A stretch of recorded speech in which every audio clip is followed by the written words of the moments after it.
The night they put Mara Whitlock out of her family's house, the temperature had already dropped to 11 degrees. She knew because she'd checked the old mercury thermometer nailed to the porch post that morning, a habit left over from childhood, from the years when her father Silas would send her out to read it before sunrise, so he'd know whether to break the ice on the cattle trough. Back then, that small task had felt like trust, like she mattered to the workings of the household. Back then, she had believed that love in the Whitlock family was the kind that didn't ask questions and didn't come apart under pressure. She had been wrong about a great many things. It was mid-February, and the mountains above Frost Hollow were still buried under 3 feet of crusted snow. The kind of snow that had gone hard and mean after a week of freeze and thaw cycles. Snow that crunched like broken glass underfoot and reflected the moonlight in flat, indifferent sheets. Mara stood on the porch steps with her daughter bundled against her chest, wrapped in the wool shawl she'd grabbed off the hook by the door before her brother Garrett had the chance to slam it in her face. She hadn't reached for her coat. She hadn't thought that far ahead. Clara was 6 weeks old. 6 weeks and 2 days, to be precise. Mara had been counting because the counting was something to do, something to hold on to when the days blurred together and the exhaustion settled into her bones like wet clay. Behind the closed door, she could hear her father's voice, low and measured in the way it always was when he'd already made up his mind and didn't want to waste energy raising it. She couldn't make out the words anymore, but she didn't need to. She'd heard enough. You have brought shame into this house. You have made fools of every one of us. I will not have that child grow up carrying the Whitlock name like a brand on livestock we didn't choose to buy. That last part had surprised her even then. The livestock metaphor, as though Clara were a transaction gone wrong. Mara stepped off the porch and into the snow. She hadn't always been a scandal. There was a version of Mara Whitlock that Frost Hollow had liked quite well. The eldest daughter of Silas Whitlock, who owned the largest cattle operation in the valley, and sat on the town council with the particular authority of a man who never needed to raise his voice to be heard. That Mara had been capable and self-contained.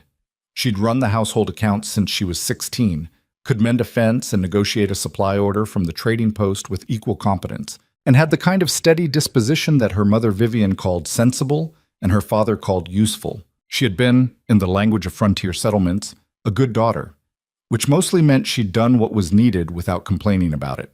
The trouble had come in the form of a man named Eli Carr, who'd passed through Frost Hollow the previous April on his way somewhere north, or claimed he was.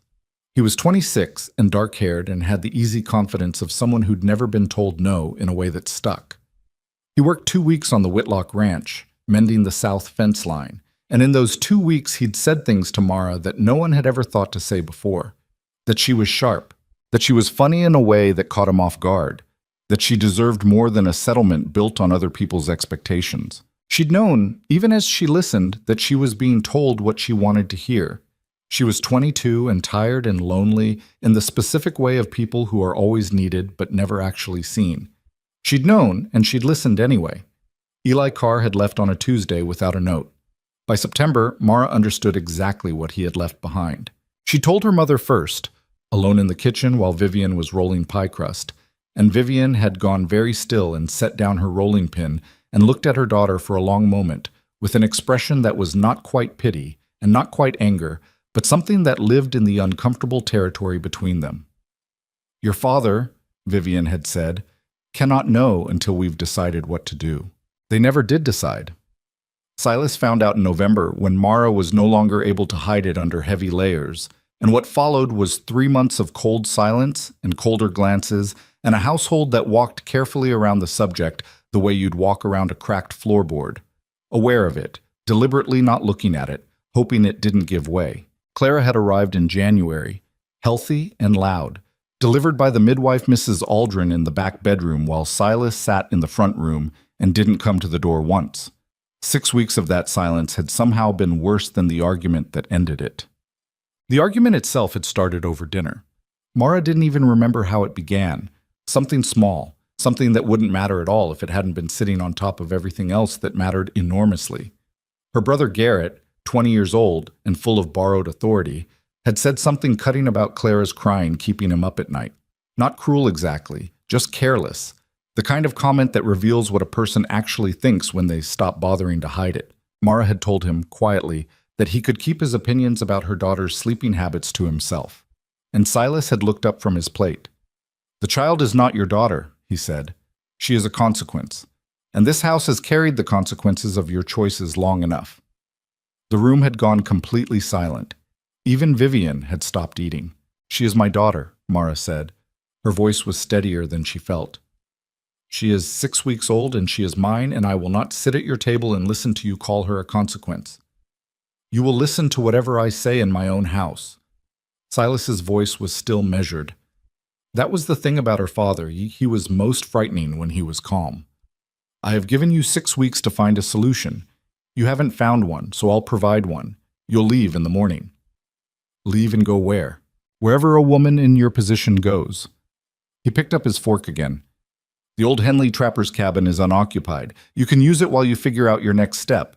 I'll see that you get what supplies I can spare." Mara stared at him. "It's February." "Yes." "That cabin has half a roof." "I'm aware of its condition." She waited for someone to say something, for Vivian to put her hand on the table and say, "Silas, stop." For Garrett to look uncomfortable enough to push back. For any one of the people who were supposed to be her family to say, "We are not actually going to do this." Nobody said anything, so Mara went and got Clara in the wool shawl and walked out the front door. They gave her a wagon, at least. Garrett brought it around the next morning, already loaded, a crate of salt pork, a sack of dried beans, 2 wool blankets, a box of matches, and her clothes. Her sewing kit. Clara's few things. He didn't say anything while he loaded it, and she didn't say anything either, and they stood in the pale cold of February morning like two people who had once been family and were now simply in the same place at the same time. "The mare's old," Garrett said finally about the horse. "She'll make it, but don't push her." "Thank you," Mara said, and meant it for the horse, not for him. She climbed up onto the bench with Clara in the crook of one arm, gathered the reins with her free hand, and drove north out of Frost Hollow without looking back. The Henley cabin was 9 miles out, past the cedar break and up a long grade that the wagon negotiated badly in the packed snow. It took her 3 hours, stopping twice to nurse Clara, once to clear ice from the mare's hooves with her bare fingers. Her hands went numb by the second stop, and were still tingling with that particular pins and needles pain when she finally pulled the wagon up to the cabin's leaning front door. The structure was not inspiring. It had been built by a trapper named Henley, who'd worked this stretch of mountain 15 years back and hadn't wintered here in at least 10. The logs were solid enough, but one side of the roof had buckled under past snow loads, covered now with a patchwork of bark slabs and rotting canvas that let in a gray blade of daylight near the northwest corner. The door didn't latch properly. The single window was covered in oilskin that had gone brittle. There was a stone fireplace that looked functional and a woodpile out back that had seen better days. Mara stood in the doorway for a long moment. Clara made a small sound against her chest. Not distress, just the unconscious noise of an infant being aware of the world, and Mara pressed her chin briefly against the top of her daughter's head. "Okay," she said, to herself and to Clara and to the cabin and to nobody. "Okay, we'll manage." Managing, it turned out, required considerably more than determination. The first week was the hardest thing she'd ever done. The fireplace drew well once she got it going, but keeping it fed meant hauling wood twice a day, which meant leaving Clara safe and warm inside while she went out into a cold that had her gasping within 3 steps. The old woodpile was worse than it looked up close. Much of it had gotten wet at some point and dried into a kind of punky half-rot that burned fast and hot and made poor coals. She went through it faster than she'd planned. The roof leak was manageable until it wasn't. A thaw in the second week sent meltwater trickling down through the buckled section and pooling on the floor near the north wall. She packed the gap with strips of canvas and bark and the oilskin from the window, which meant the window was now just a hole, and hoped it would hold. The mare needed feed she didn't have enough of. She let the animal graze what scrub she could find under the snow and supplemented with the last of the oats she'd brought, rationing them with an anxiety she felt in her chest whenever she measured them out. And through all of it, Clara. Clara, who needed to be fed every 2 to 3 hours, whose needs were absolute and non-negotiable, and who had no understanding of the concept of inconvenient timing. Clara, who would fuss at 2 in the morning in a cold that made Mara's breath visible in the firelight, and who would quiet as soon as she was held, just settle right down as though the body heat alone was sufficient comfort. Mara began to understand that she had two sources of warmth, the fire and her daughter. She began to be fiercely, irrationally grateful for both. The town came to her, in a manner of speaking, during that second week. She'd driven the wagon into the outer edge of Frost Hollow's territory to find Mrs. Aldrin, the midwife, wanting to ask about Clara's eating. The baby had been fussier than usual, and Mara was carrying the constant low-grade terror of a new mother who doesn't have anyone to ask if this is normal. She'd tied the mare at the post outside the small cluster of buildings that served as the settlement's commercial district, and walked in with Clara against her chest. She didn't get as far as Mrs. Aldrin's house. Margaret Holt, wife of the general store owner, stepped out of the store just as Mara was passing and pulled up short at the sight of her. They looked at each other. They had known each other for years. Not friends exactly, but the kind of acquaintance that comes from growing up in the same small place and attending the same church suppers and nodding to each other across the counter. "Mara," Margaret said. "Mrs. Holt." The pause that followed said everything. "I heard you'd gone north," Margaret said carefully. "I have. I came in to see Mrs. Aldrin." "Ah." Margaret looked at Clara without quite looking at her. "I see." She pulled her coat tighter. "Well, I won't keep you." And she went back into the store. It wasn't cruel exactly. It wasn't loud or public or dramatic. It was just a door closing, politely but completely. 3 more interactions in Frost Hollow that afternoon. The feed merchant who couldn't quite meet her eyes. The woman from the sewing circle who crossed the street before Mara could reach her. The older man who'd once tipped his hat to her every single time he saw her, and today looked straight through her as though she were made of glass. And Mara understood, clearly and without melodrama, that she was now a different category of person. She had been reclassified. She bought what she could afford from the feed merchant, who at least completed the transaction, took Clara and got back in the wagon, and drove the 9 miles home without stopping. She didn't cry until she was inside with the door shut. She sat on the floor near the fire with Clara in her lap and cried hard for about 10 minutes. The kind of crying that is more physical release than grief, the kind that is your body refusing to carry weight it wasn't designed for. And then she stopped, wiped her face on her sleeve, and put water on to heat for beans. 3 weeks into the cabin, a fever found Clara. It started on a Friday. Mara had kept track of the days by scratching marks into the doorframe, a habit that made her feel less unmoored when Clara was 7 weeks old. Just a warmth at first that Mara noticed when she lifted the baby from the blanket, a heat in the small body that seemed wrong, too much. The skin flushed and dry in a way it hadn't been. By evening, Clara was crying in a way Mara hadn't heard before. Not hunger, not discomfort. Something worse. Inconsolable and escalating, the kind of crying that puts a new mother's nerves on a razor's edge because it means something is wrong and I don't know what. Mara's thermometer, the small glass one she'd brought from the house, read 102. She did what she knew to do. Cool, wet cloths, nursing, keeping the room warm but not overheated, walking the baby continuously through the night. Clara's fever didn't break. By morning it was 103. The baby was red-faced and glassy-eyed and making a sound that was almost not crying anymore, something lower and more alarming. And then Mara went to put more wood on the fire and realized the woodpile was essentially gone. She stood in the cold, the fire down to orange embers, her breath fogging, and understood the arithmetic. It was 23 miles round trip to Frost Hollow, longer to anywhere else. The mare was already underfed and wouldn't make good time in the snow. She could bundle Clara, take her in the wagon, try for help.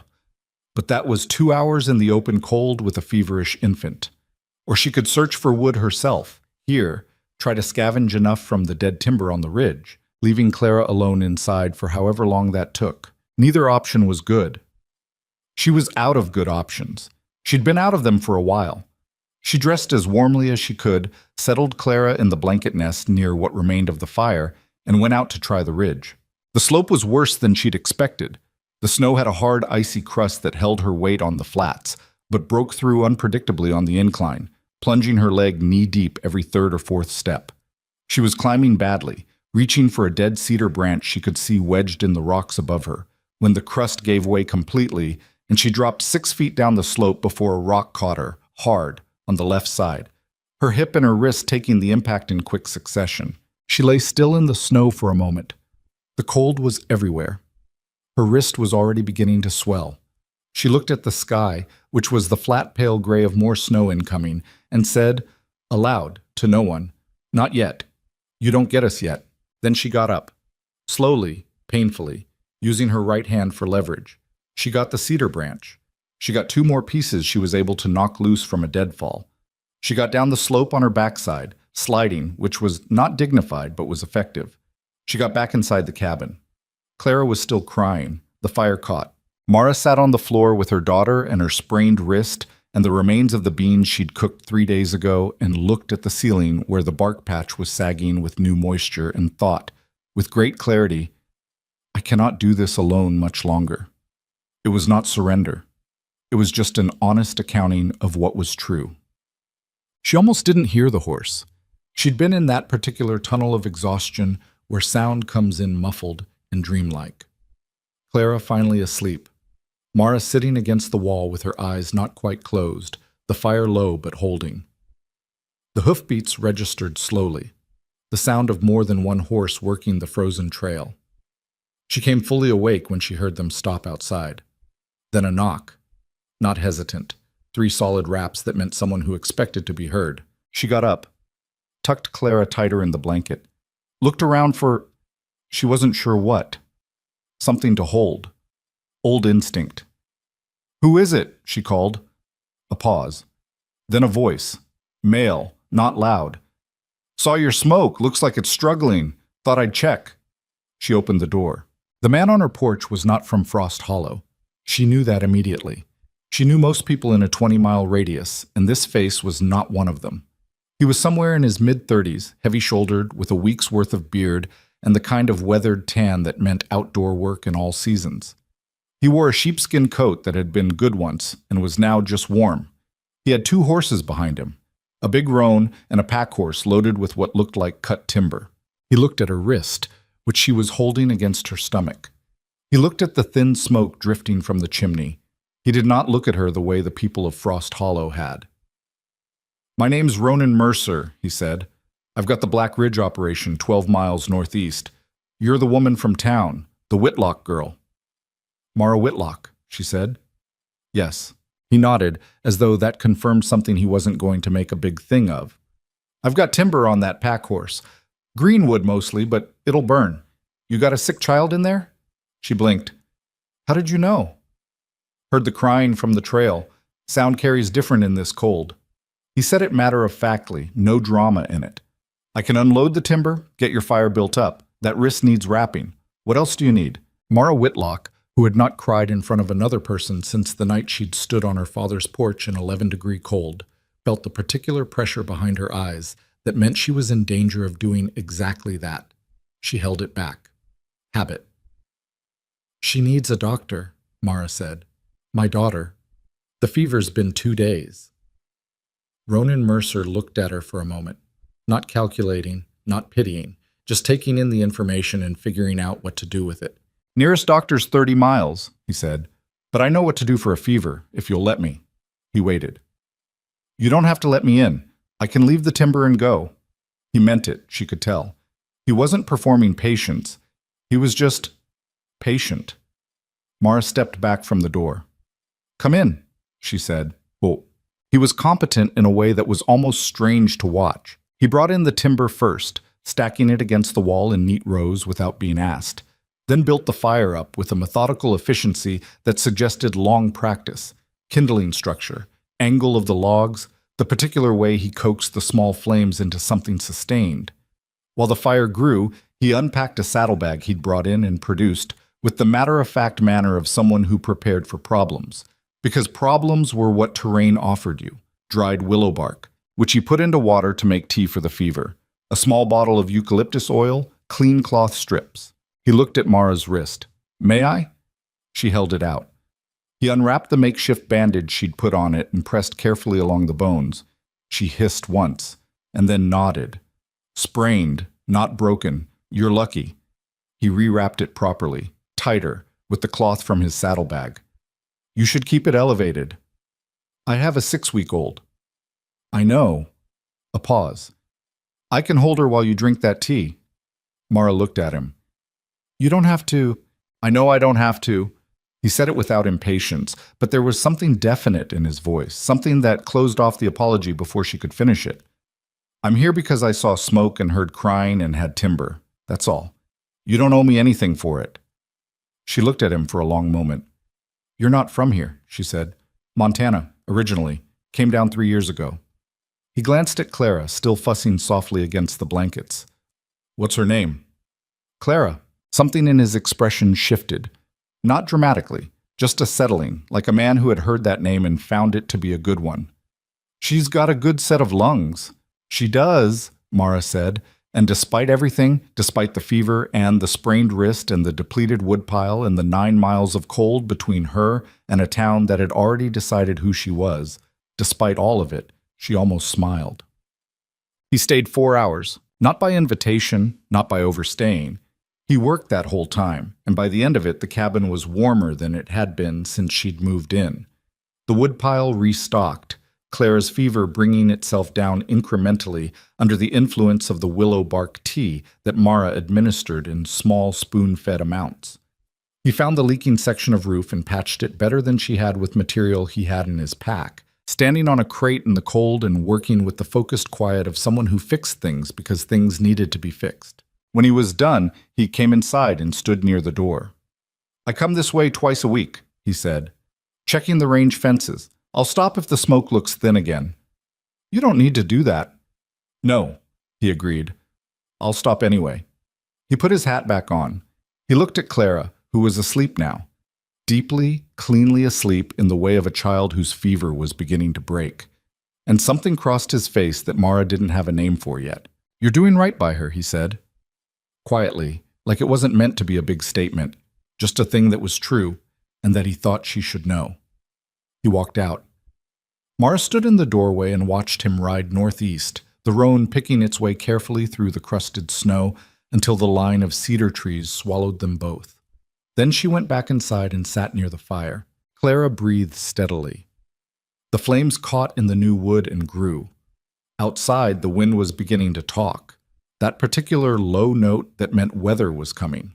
Mara pulled the blanket tighter around her daughter and thought about a man who'd fixed her roof and stacked her wood and told her she was doing right by her child and then left without making anything of it. She thought about what it meant that felt remarkable. That basic human decency offered without condition had become something she noticed because it had become so rare. She thought about 12 miles northeast and a place called Black Ridge, and a man who came this way twice a week.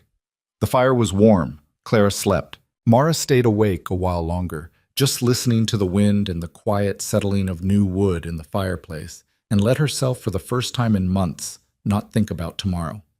It was enough just then to have made it through today. Ronan Mercer came back on Wednesday.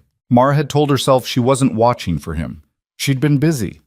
Clara's fever had broken fully by Saturday morning, and the relief of that had given her a kind of frantic energy she'd channeled into the cabin, patching, cleaning, reorganizing the supplies with the obsessive precision of a woman who needed to feel like she had some control over something.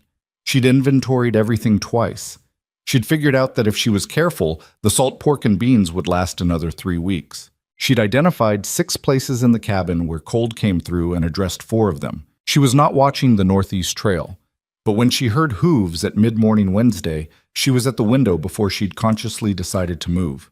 It was him. The roan, the sheepskin coat, the unhurried pace of a man who'd been riding these trails long enough to let the horse set its own rhythm. He had the pack horse again, loaded differently this time. She could see firewood, but also something else. A crate of some kind. She opened the door before he knocked. He pulled up at the sight of her, checked the horse, looked her over with a quick practical assessment. Her wrist, her face, the state of the porch, and then looked past her into the cabin. Smoke looks better, he said. Clara's fever broke Saturday. Something relaxed in him, subtle, but there. Good. He swung down from the roan and began untying the pack horse's load. I brought a few things. You can tell me to take them back if you want. She came down the porch steps and looked at what he'd brought. The firewood she expected.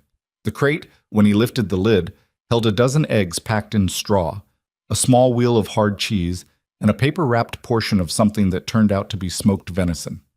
Mara looked at the food and then looked at him. "I can't pay you for this," she said.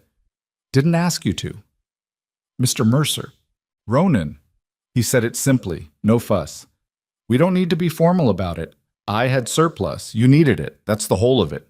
She wanted to argue, the part of her that had been managing on her own for weeks, that had built a whole internal architecture around not needing anything from anybody, pushed back hard against the uncomplicated generosity of a crate of eggs.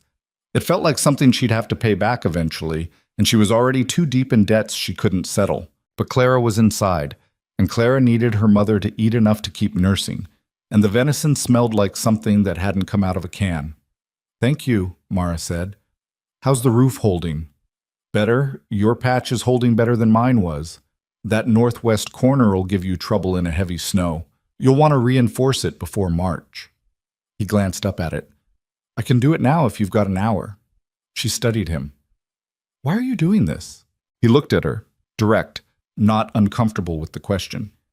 "Because you're out here alone with an infant and a busted wrist, and the nearest help is 9 miles in a direction you're not welcome." The bluntness of it startled her. Most people in this territory dressed things up, soft-pedaled the sharp edges. He just stated what was true without apology or performance. "I'm welcome enough," she said, which was a lie, and they both knew it. He didn't call her on it, just picked up the crate and carried it toward the door. "Hour," he said. "Then I've got fence to check." The roof took closer to 2 hours because the problem was worse than it looked from the ground. Ronan worked in silence mostly, methodical and focused, coming down twice to get materials and going back up without complaint in weather that had dropped another 4 degrees since morning. Mara kept the fire going and fed Clara and started the venison in the pan with the last of her onion. And the smell that filled the cabin was so different from weeks of beans and salt pork that it felt almost disorienting, like a reminder that the world contained things she'd temporarily forgotten about. When Ronan came in from the cold, she handed him a plate without asking if he was hungry. He sat at the small table, the only furniture in the cabin besides the cot and a single chair, and ate without fanfare, with the focused appreciation of someone who'd been working outside in winter temperatures and didn't take warm food for granted. Mara sat across from him with Clara in one arm and her own plate in her free hand, and they ate mostly in silence. It should have been awkward. It wasn't, particularly, which itself was a strange thing to notice. "Black Ridge," she said finally. "How long have you been there?" 3 years come April." He pushed the last of the venison around the plate. "Bought the land off a man named Okafor, who'd had enough of the altitude. About 800 acres. Not a lot, but it's mine free and clear." "Cattle?" 70 head now. Was 50 when I started." A pause. "It's slow work." "Do you have—" She hesitated, not wanting to pry, but curious in a way she couldn't quite suppress. "Family out there?" He looked at the plate for a moment before he answered. "Had a wife. Eleanor. She passed 2 years ago. Fever." The word landed in the room quietly. Mara felt the particular weight of it. Not pity exactly, but recognition. The way fever had a different texture in this country than anywhere else. The way it took people that it shouldn't. "I'm sorry," she said. "Yeah." He said it like a man who had made his peace with a thing, but didn't pretend the peace was complete. "It's why I keep the willow bark in my pack." She nodded. That made sense now, in a way it hadn't before. "No children?" she asked, and then immediately felt like she'd pushed too far. But he shook his head, and his expression was careful in a way that meant there was more to that story than he was going to tell today. "No," he said, "just that." Clara shifted in Mara's arm, made a small sound of satisfaction, the sound she made after nursing, the one that always made Mara feel unreasonably proud. And Ronan glanced at her. His expression did the same thing it had done on Sunday, that subtle settling. "She's healthier looking," he said. "She is." Mara looked at her daughter. "She's tougher than she looks." "So is her mother," Ronan said, and he said it the way he said everything, plainly, without decoration, as though it were simply an observable fact. Then he picked up his plate and stood up. I need to get to the fence line before the light goes. What?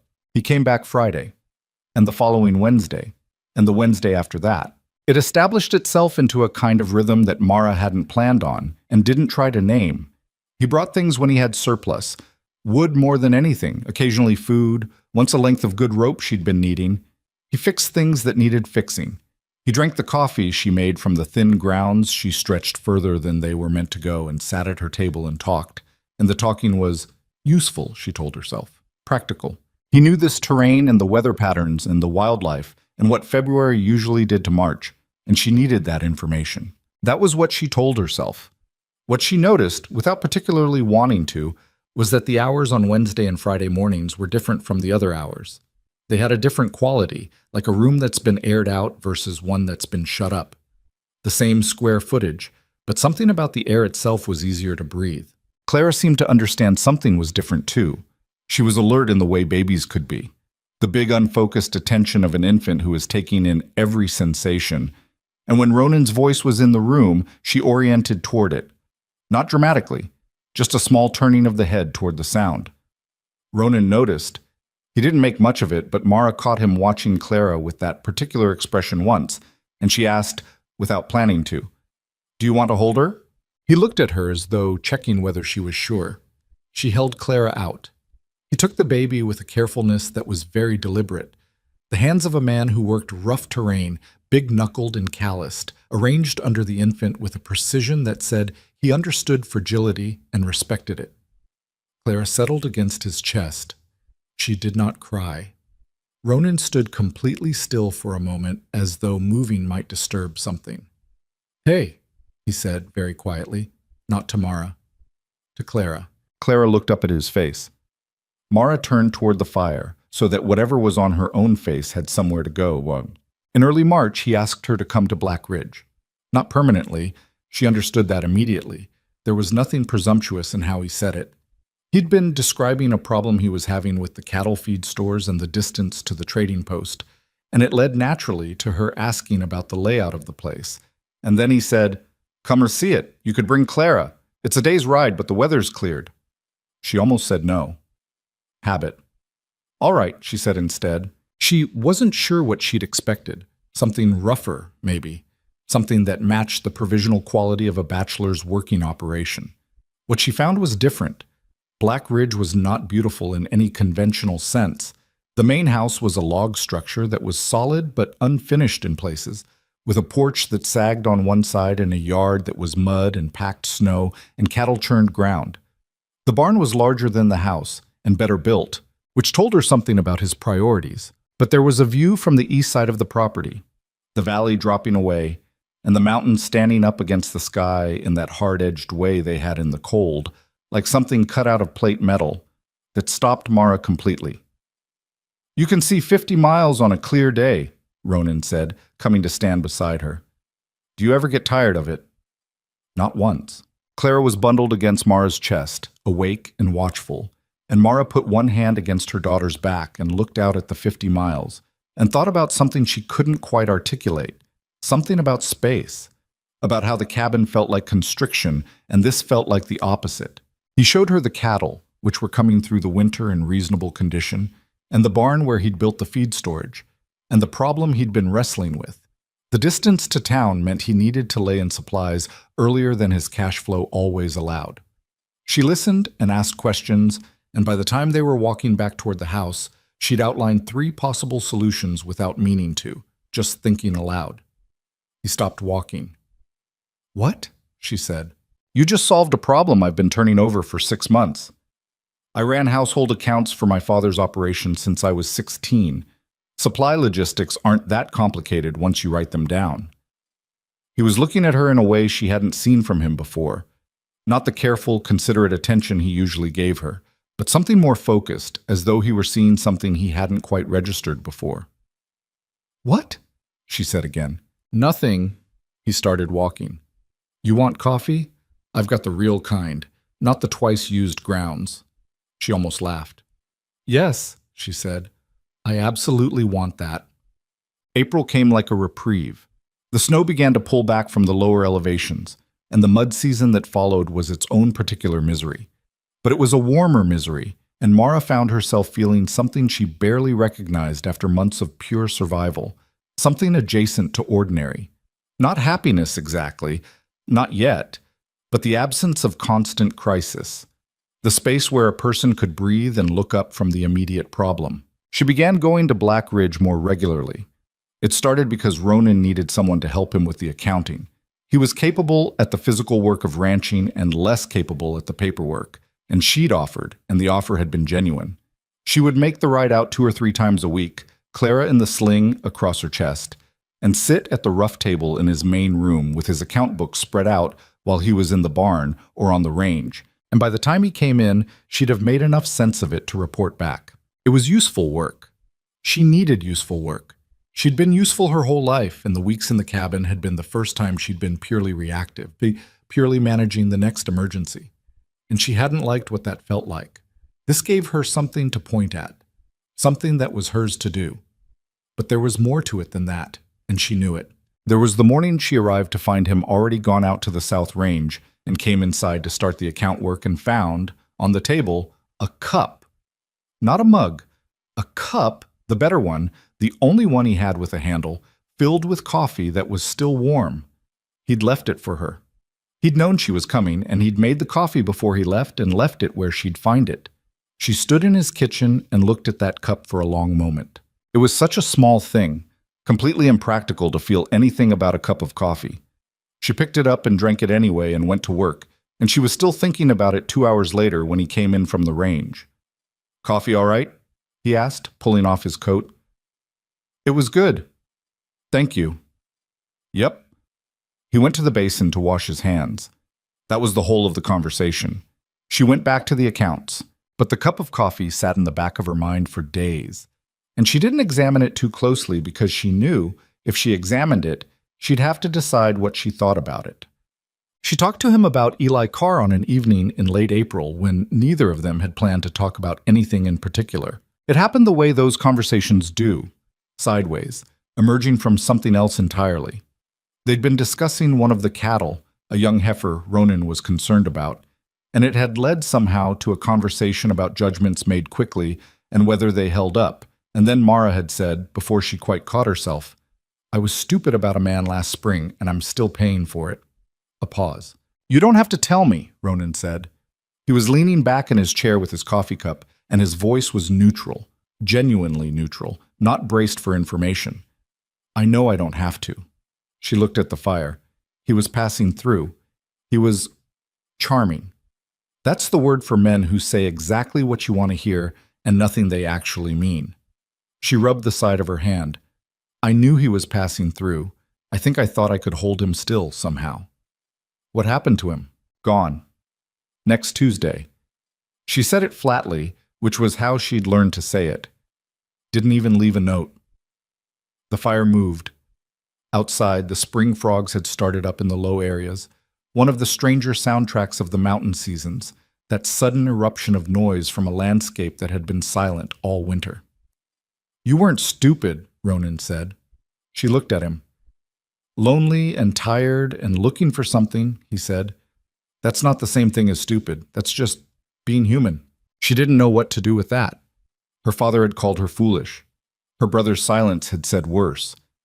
Even Mrs. Aldrin, the midwife, kind as she'd been during the birth, had said something about the importance of better judgment that Mara had never quite forgiven her for. This was the first time anyone had put it differently. "I should have known better," she said, because she thought she should defend the principle. "Maybe. Doesn't mean you were stupid." He picked up his coffee cup. "Means you were wrong about one man. Different thing." She turned the thought over, let it sit. "What about you?" she said. "Were you ever wrong about a person?" He was quiet for a moment. "I trusted a business partner once, a man named Avery. Said he had land rights to a water source I needed for the range. He didn't. Lost 6 months of work and most of my cash finding that out." "What did you do?" "Started over." He set down the cup. "What else do you do?" It was said without self-pity, without performance. Just the straightforward accounting of a man who'd been knocked flat and gotten back up because lying there wasn't a viable option. She recognized that posture. She was currently wearing it herself. "What else do you do?" she repeated quietly, and he looked at her and she looked at him, and something in the air shifted almost imperceptibly, the way barometric pressure shifts before weather. Neither of them said anything else about it.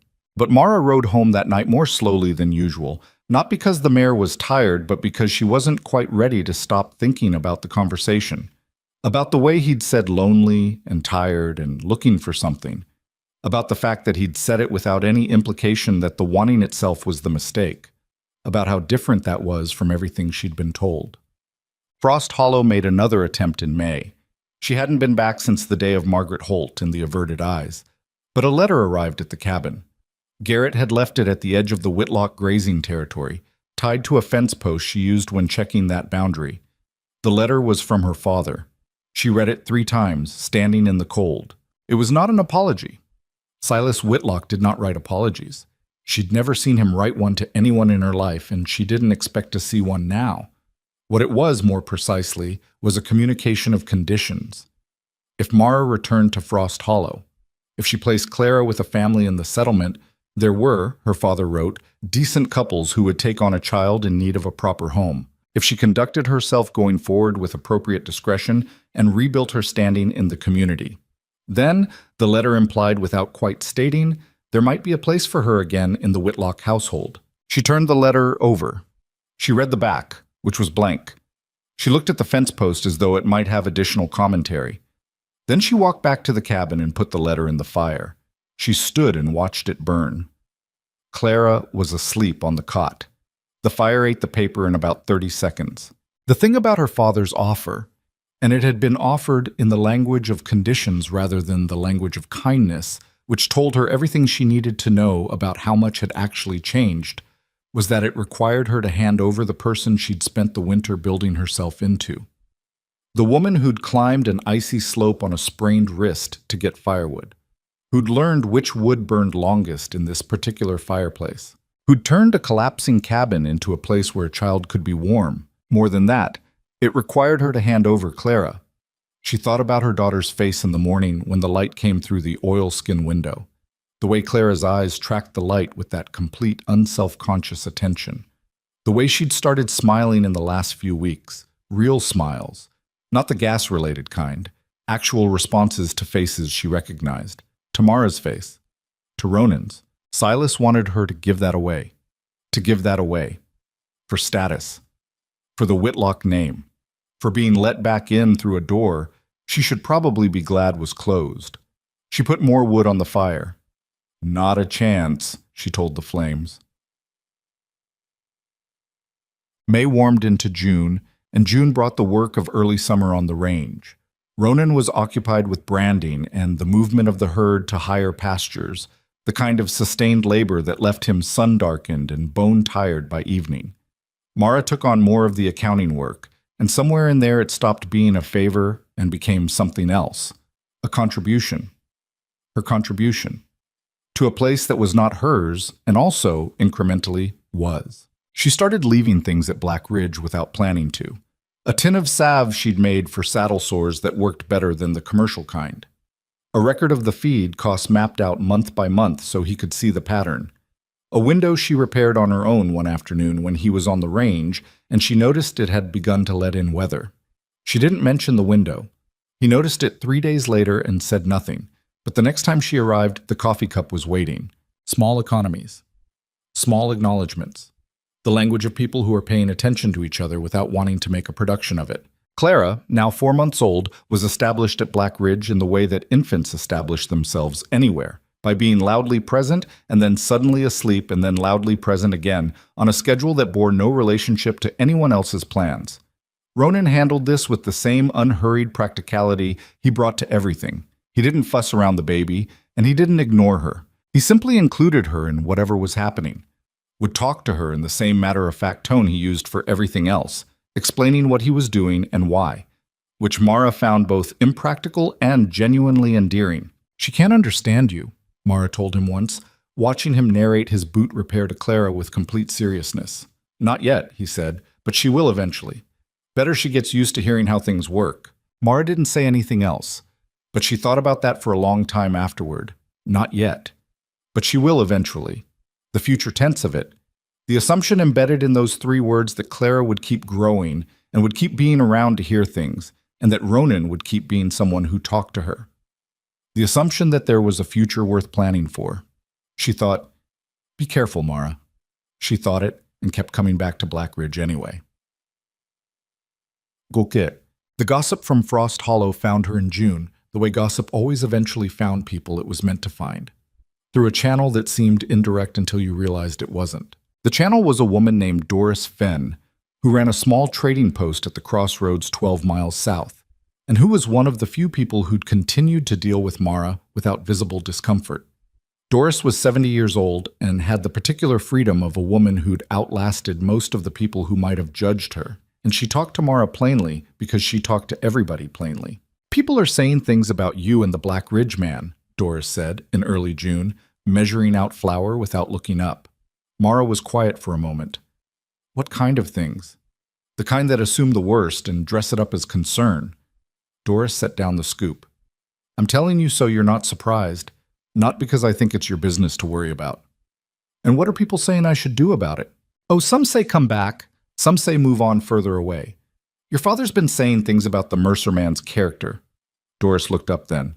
I told him I hadn't heard anything about Ronan Mercer's character, except that he minds his land and pays his debts, and fixes things that need fixing. Your father didn't appreciate that. Mara felt the familiar pressure of Frost Hollow's opinion settling on her shoulders like a weight she hadn't asked to carry. She'd gotten better at shrugging it off, but it never became nothing. What's the general verdict? She asked. On me. Doris considered this with the honest deliberation she brought to everything. Depends who you ask. The ones who need someone to look down on, you're convenient. The ones who've got long memories, they remember you were a good worker and a decent person before all this. She folded the flour sack closed. The ones who matter?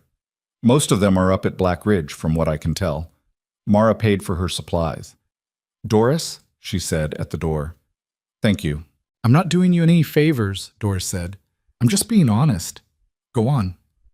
She didn't tell Ronan about the gossip. She told herself it wasn't his problem. She told herself she'd handled worse. But the truth, which she avoided looking at directly, was that she didn't want to see how he'd react, because his reaction would tell her something, and she wasn't sure she was ready for whatever it told her. She found out anyway, though not from the conversation she'd been avoiding. He came to the cabin on a Wednesday in late June, and he was different in a way she noticed immediately. Still himself, still quiet, but with something held carefully under the surface, a compression in his jaw that meant he was carrying something. What happened? She said. He sat down at the table. Your father came to Black Ridge yesterday. She felt a cold move through her that had nothing to do with the temperature.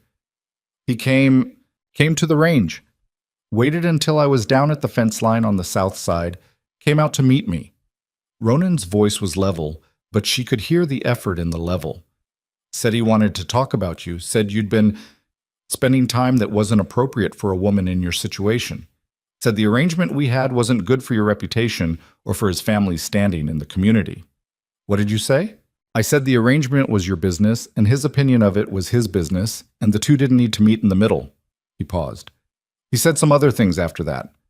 I'm not going to repeat them. Ronan. He said you were trouble. He said it plainly, meeting her eyes. Said any man who involved himself with you was buying a problem he hadn't fully priced. The silence between them held the shape of those words. I'm sorry, Mara said. Don't. His voice was quiet but definite. Don't apologize for what he said.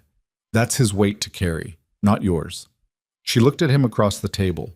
The afternoon light was coming through the repaired window at an angle, finding the dust in the air, and she was aware of everything in the room with a sudden strange precision. The grain of the table, the sound of the mare moving in the lean-to outside, Clara asleep in the corner, the smell of the coffee on the stove. Why do you keep coming here? She asked.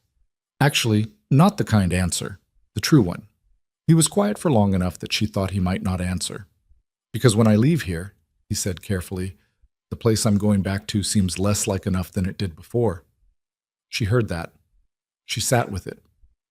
That scares me, she said. I know. He didn't try to argue her out of it. It's It's not a small thing. I'm not asking for anything. You asked for the true answer. I did. Yeah. They sat with it for a while longer, the two of them in the afternoon light, with Clara asleep in the corner and the coffee going cold on the stove, and the mountains outside doing what mountains do, standing there, indifferent and enormous, completely unmoved by the small human drama playing out beneath them. I'm afraid of making the same mistake twice, she said. I need you to know that. I know that too. You're not... She stopped, started again. You're not what I expected. When I opened that door in February, you're not what I expected. What did you expect? She almost smiled. I don't know, something worse. He looked at her, and what was in his face was something she couldn't make herself look at for too long yet. Something too much like the thing she was being careful with. I'll keep coming, he said, if you'll keep having me. Outside, the summer wind moved through the cedars. Clara breathed in the corner. The coffee went cold. Yes, Mara said. All right. It was not a declaration of anything. It was not a resolution or a commitment or a promise. It was just one person saying yes to another, choosing the next Wednesday over the alternative. But she was beginning to understand. Sitting in the afternoon light of a cabin, she'd turned from wreckage into something livable, that sometimes the small yeses were the ones that changed everything, that the large dramatic choices were made out of accumulated small ones, each one barely visible on its own, each one pointing in a direction that only made sense when you looked back from a distance. She was beginning to understand. She was not yet finished being afraid. Both of those things were true at the same time, and she let them be. The summer settled in the Black Ridge the way good seasons sometimes do in mountain country. Not gently, but with a kind of blunt abundance that made up for the harshness of what came before. The grass on the upper pastures came in thick after the snowmelt, and Ronan's cattle moved through it with the contentment of animals that had survived something and were now making the most of the other side. The herd had grown by 11 calves since spring. Ronan had lost 2 to a late cold snap in April, which he'd taken with his characteristic economy of feeling, reported it to Mara in the same tone he used to report everything else, matter of fact, already thinking about what came next. Mara had moved to Black Ridge in July. It had not been a dramatic decision. That was the thing about it. There was no single moment she could point to, no conversation where everything crystallized. It had accumulated, the way most honest things do, through a series of small practical observations. The cabin was 9 miles from Black Ridge, and the mare was aging and the ride in winter would become genuinely dangerous again.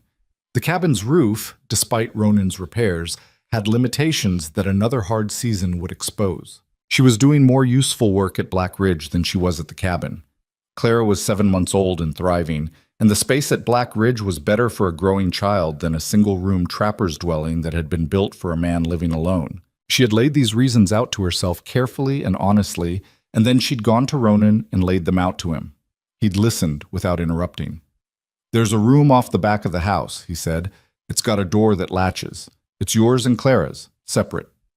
She'd understood what he was telling her with that he wasn't asking her to be anything other than what she was, and that the arrangement had a structure she could trust.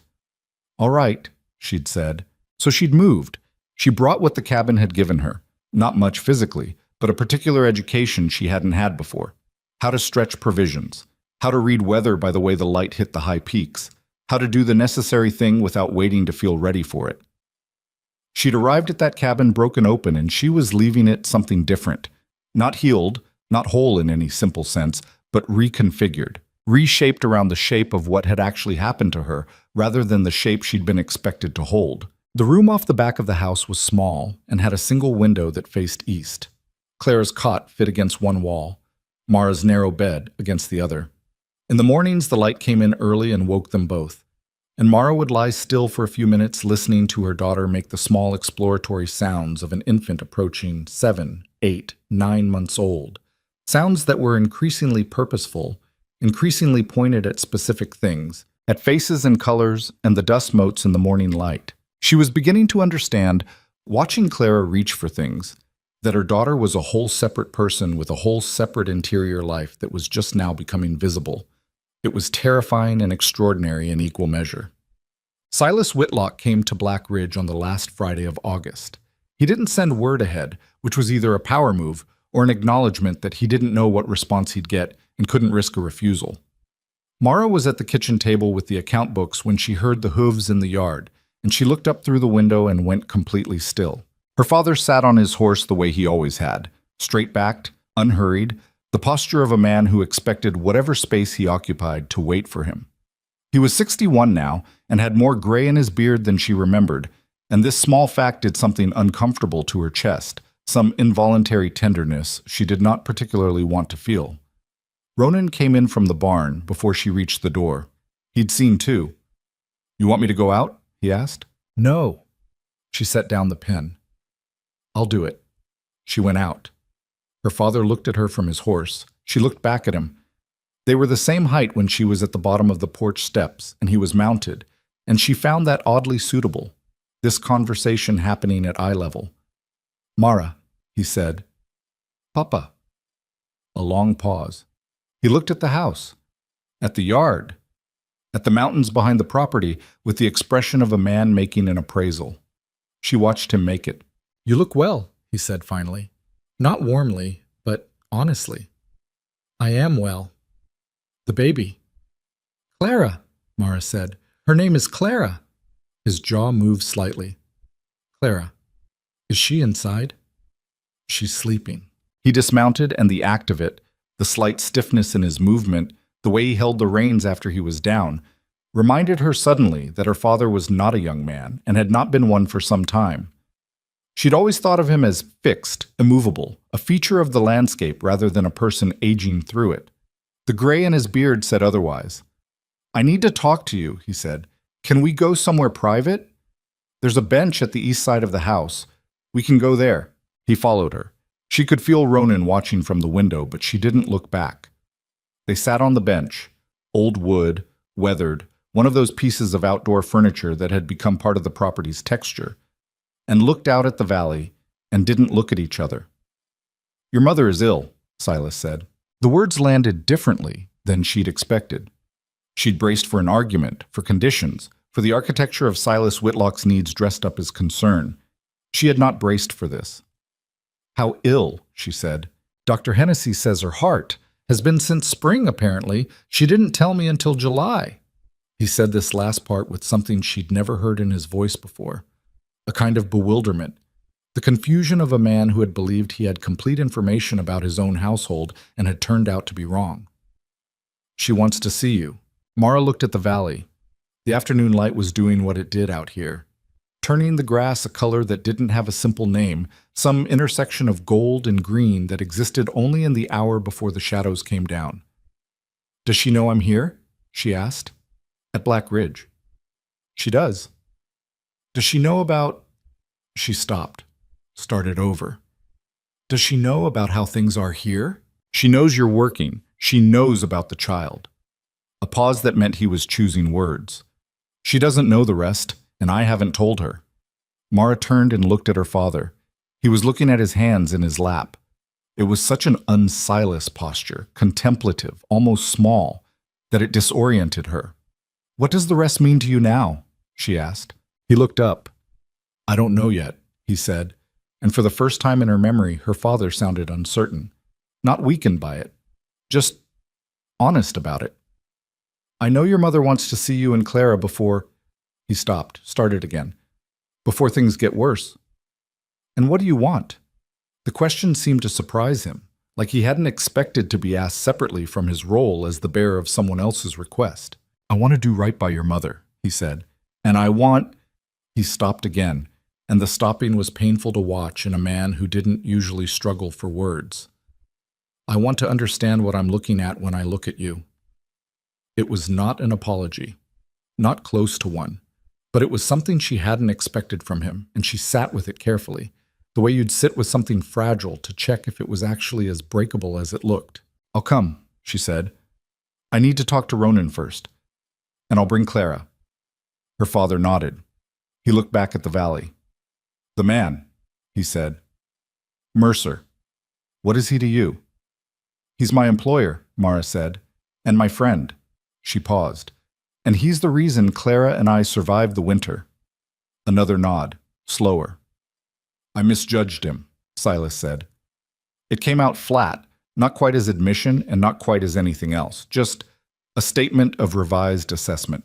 You spoke about him to his face without knowing him, Mara said. That's something different from misjudging. Her father had the grace to say nothing to that. She told Ronan that evening after Clara was in bed. They were on the front porch in the cooling dark, the porch that sagged on one side, which Ronan kept saying he was going to fix and hadn't yet, and she laid it out plainly. Her mother's heart, Silas's visit, the request. Ronan listened the way he always listened, completely, without preparing his response while she was still talking. You should go, he said. I know. Do you want to go? She thought about Vivian Whitlock, who had stood in the kitchen with a rolling pin and gone very still and said, Your father cannot know. Who had sat at the dinner table the night Mara walked out and not said anything. Who had been ill since spring and hadn't told her husband and probably, Mara thought, hadn't told anyone. She was not a brave woman, Mara said slowly. My mother. She knew how things were and she didn't change them. I've been angry about that for years. A pause. But she called for me. She could have not called for me. Yeah, Ronan said, so I think I have to go. He leaned back in the porch chair, the good one, the one that didn't creak, and looked at the dark outline of the mountains. You know your father's going to make an offer, he said, not out of generosity, because that's how he operates. He'll want something. I know. What are you going to do when he does? She'd been thinking about this since her father rode away that afternoon. About what Silas would offer and what it would cost and whether the math of it could ever be made to work. About whether she was still the woman who'd stood on that porch in February or whether she was someone else now, someone with more to weigh. I'll listen, she said, and then I'll decide. She looked at Ronan. I'm not going back to Frost Hollow to stay. I want you to know that. Something in him settled, not with relief exactly, more like a man who'd been carrying something at an angle and had just adjusted it to sit right. I wasn't going to ask, he said. I know you weren't. I wanted to say it anyway. She went to Frost Hollow in the first week of September. The ride back through country she'd been gone from for months had a peculiar texture. The road was the same road. The mountains hadn't moved. The familiar landmarks, the cedar break, the particular boulder formation at the valley's east edge that her brother had called the dog in the hat, were exactly where they'd always been, and yet the experience of passing them was different. Like returning to a house after being away and finding it smaller than memory had kept it. Frost Hollow itself was the same size it had always been and somehow looked it more clearly now. She rode to the Whitlock house and tied the mare at the post. Clara was in the sling across her chest, 8 months old, solid and curious, her head swiveling to take in the unfamiliar surroundings. Garrett opened the door before Mara knocked. They looked at each other. She's in the back room, he said, resting. Thank you. He stepped aside. He didn't say anything else, and neither did she. But as she passed him, she felt him look at Clara with an expression that was genuinely complicated, like a man who'd said a careless thing 9 months ago and had not stopped thinking about it since. Vivian Whitlock's bedroom was in the back of the house where the afternoon light came in from the south window and lay across the floor in long, pale strips. The woman in the bed was her mother and was also someone she hadn't expected. Smaller, in the particular way of illness, as though the body was beginning the long process of reducing itself to essentials. But Vivian's eyes were clear and sharp, and they found Mara immediately. Come here, she said. Mara crossed the room and sat in the chair beside the bed. Clara, sensing a new environment, had gone quiet in the focused way of infants who are taking stock. Vivian looked at the baby for a long time. She has your chin, she said finally, and your father's eyes, which I'll keep to myself. Despite herself, Mara almost smiled. How are you feeling? Like someone sitting in a house where the foundation is going. Vivian said it without self-pity. I have good days and less good ones. Today is reasonable. She reached out and Mara took her hand. The hand was lighter than she expected. I want to say I'm sorry. Mara went still. I knew, Vivian said. Not about Eli Carr specifically. But I knew you were lonely, and I knew you were tired, and I didn't do anything about it because doing anything would have meant saying things to your father that I didn't want to say. She paused, breathed carefully, the breath of a person who had learned to be conscious of breath. I chose the easier thing, and you paid for it. The room held the apology for a moment. "Mama," Mara said, "I'm not looking for forgiveness right now. I'm looking for honesty." Vivian's hand tightened slightly. "Tell me how you actually are." Mara looked at her mother. At the face she'd known her whole life, reduced and clear in the afternoon light, and she thought about the many possible answers to that question. The defensive one, the reassuring one, the one that performed resilience for an audience. She chose the true one. "I'm better than I was," she said. "Genuinely better. Not because things got easy, because I figured out that easy wasn't—" She paused. "I found work that's mine. I found a place where Clara and I are wanted. I'm afraid most days of something, but I'm not lost." Vivian listened with her eyes closed. "The man," she said. "Your father told me. Ronan Mercer. Is he good to you?" Mara thought about a cup of coffee left warm on a table. About a man who said, "Not yet," when he meant there was a future he was already orienting toward. About the particular quality of a voice she'd heard from a closed door in February that had made her open it. "Yes," she said. "He's good to us both." Vivian opened her eyes. "Then don't let anyone take that from you," she said. "Not your father, not Frost Hollow, not the memory of what that other man did." She looked at Clara. "Least of all yourself." Silas made his offer that evening. He did it properly. Called her into the front room, had Garrett absent himself, sat across from her in the chairs by the fireplace, in the posture of a man conducting a meeting he'd prepared for. She recognized the performance. She'd seen it all her life. He offered her the Whitlock name restored, formally and publicly, in exchange for a return to Frost Hollow. He offered Clara legitimacy, the Whitlock surname, the protection of the family's social standing in the community. He offered Mara a financial arrangement that would allow her to live independently within the settlement, not under his roof but under his visible support. He offered, in other words, the rehabilitation of everything that had been stripped from her in February. He laid it out in careful, measured language. When he finished, Mara was quiet for a moment. "And Ronan Mercer?" she said. Silas's jaw tightened slightly. "You'd be expected to end that arrangement. For appearance? No." The word came out before she'd fully formed the thought, but it was the right word and she recognized it as such. "Mara, no," she said again. "Not as a negotiating position. No. Whatever else we discuss, that's not on the table." She looked at her father across the fireplace. "He is the reason we're alive. He asked for nothing and gave what he had and treated Clara and me like people worth treating well. I will not end that arrangement for appearances." Silas looked at her for a long time. She let him look. "You've changed," he said. "February changes people." He turned toward the fire. For a man who was always most powerful in stillness, the stillness looked different. Not controlled, but genuine. A man actually thinking. "I went to his range and spoke badly of him," Silas said. "I told him things about you that were—" He stopped. "I was trying to protect the family's position. I know why you did it. That doesn't make it right." "No," she said. "It doesn't." They sat with that. "Clara can have the Whitlock name if she wants it," Mara said, more gently than she expected to. "When she's old enough to understand what names mean and choose for herself. That's not mine to decide for her now." She leaned forward slightly. "But I'm not coming back to Frost Hollow, Papa. Not to live.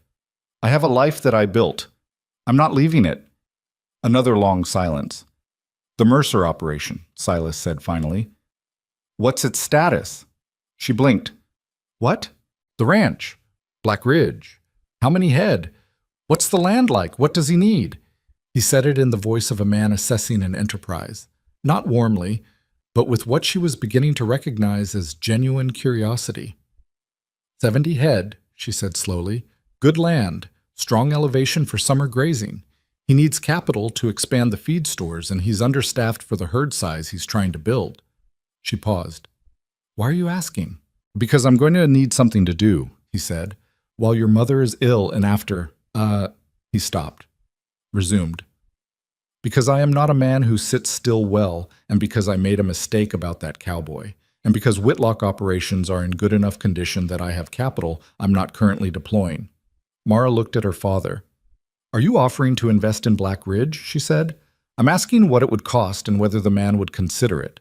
She sat with the strangeness of this for a moment. Silas Whitlock, who had sent her into the February cold with a crate of salt pork and a collapsing cabin, was sitting in his fireplace chair asking her about the viability of Ronan Mercer's cattle operation. "I'd have to ask him," she said. "Yes," Silas said. "I imagine you would." So, she was back at Black Ridge by the second week of September. She told Ronan about her mother's apology and her father's offer on the evening she returned, sitting on the bad porch in the last warmth of the season with Clara asleep inside. Ronan listened to all of it without comment. When she finished, he was quiet for long enough that she started to wonder if she'd said something wrong. "He wants to put money into Black Ridge," he said finally. "Not a question, processing it. He asked what it would cost. He's not offering charity. He'd want a return on it. He operates like a businessman." "I know how he operates." A pause. "Why?" "I think—" She considered this carefully. "I think he's trying to find a way to do right by something he did wrong without having to say it plainly, because saying it plainly is not something my father does." Ronan looked at the mountains. "That's a complicated way to apologize." "He's a complicated man. What do you want me to do with it?" She turned to look at him. The fading light was doing things to the sky that would have been beautiful if she'd been paying attention to the sky, which she wasn't. "I don't want to tell you what to do with it. It's your operation, but I'll tell you what I think." "Tell me." "I think you could build something real here with capital behind it. I think the land can handle twice the herd. I think you've been limited by resources, not by ability or vision." She held his gaze. "And I think my father, for all his faults, keeps his word in business dealings. He doesn't cheat people he's invested in." "Because it would be bad for business." "Yes, exactly." Ronan almost smiled. Almost. "You're not wrong about any of that." "I know." He looked at her for a moment in the particular way he'd developed over these months. The direct, undisguised attention of a man who wasn't performing indifference and wasn't going to start. "What did your mother say?" "When you were leaving." Mara thought about Vivian Whitlock's hand in hers, thin and lighter than it should have been. The words said without performance, without the softening that usually made honesty more comfortable and less true. "Don't let anyone take that from you, least of all yourself." "She told me not to let anyone take what I'd found," Mara said, "including myself." Something moved through his expression.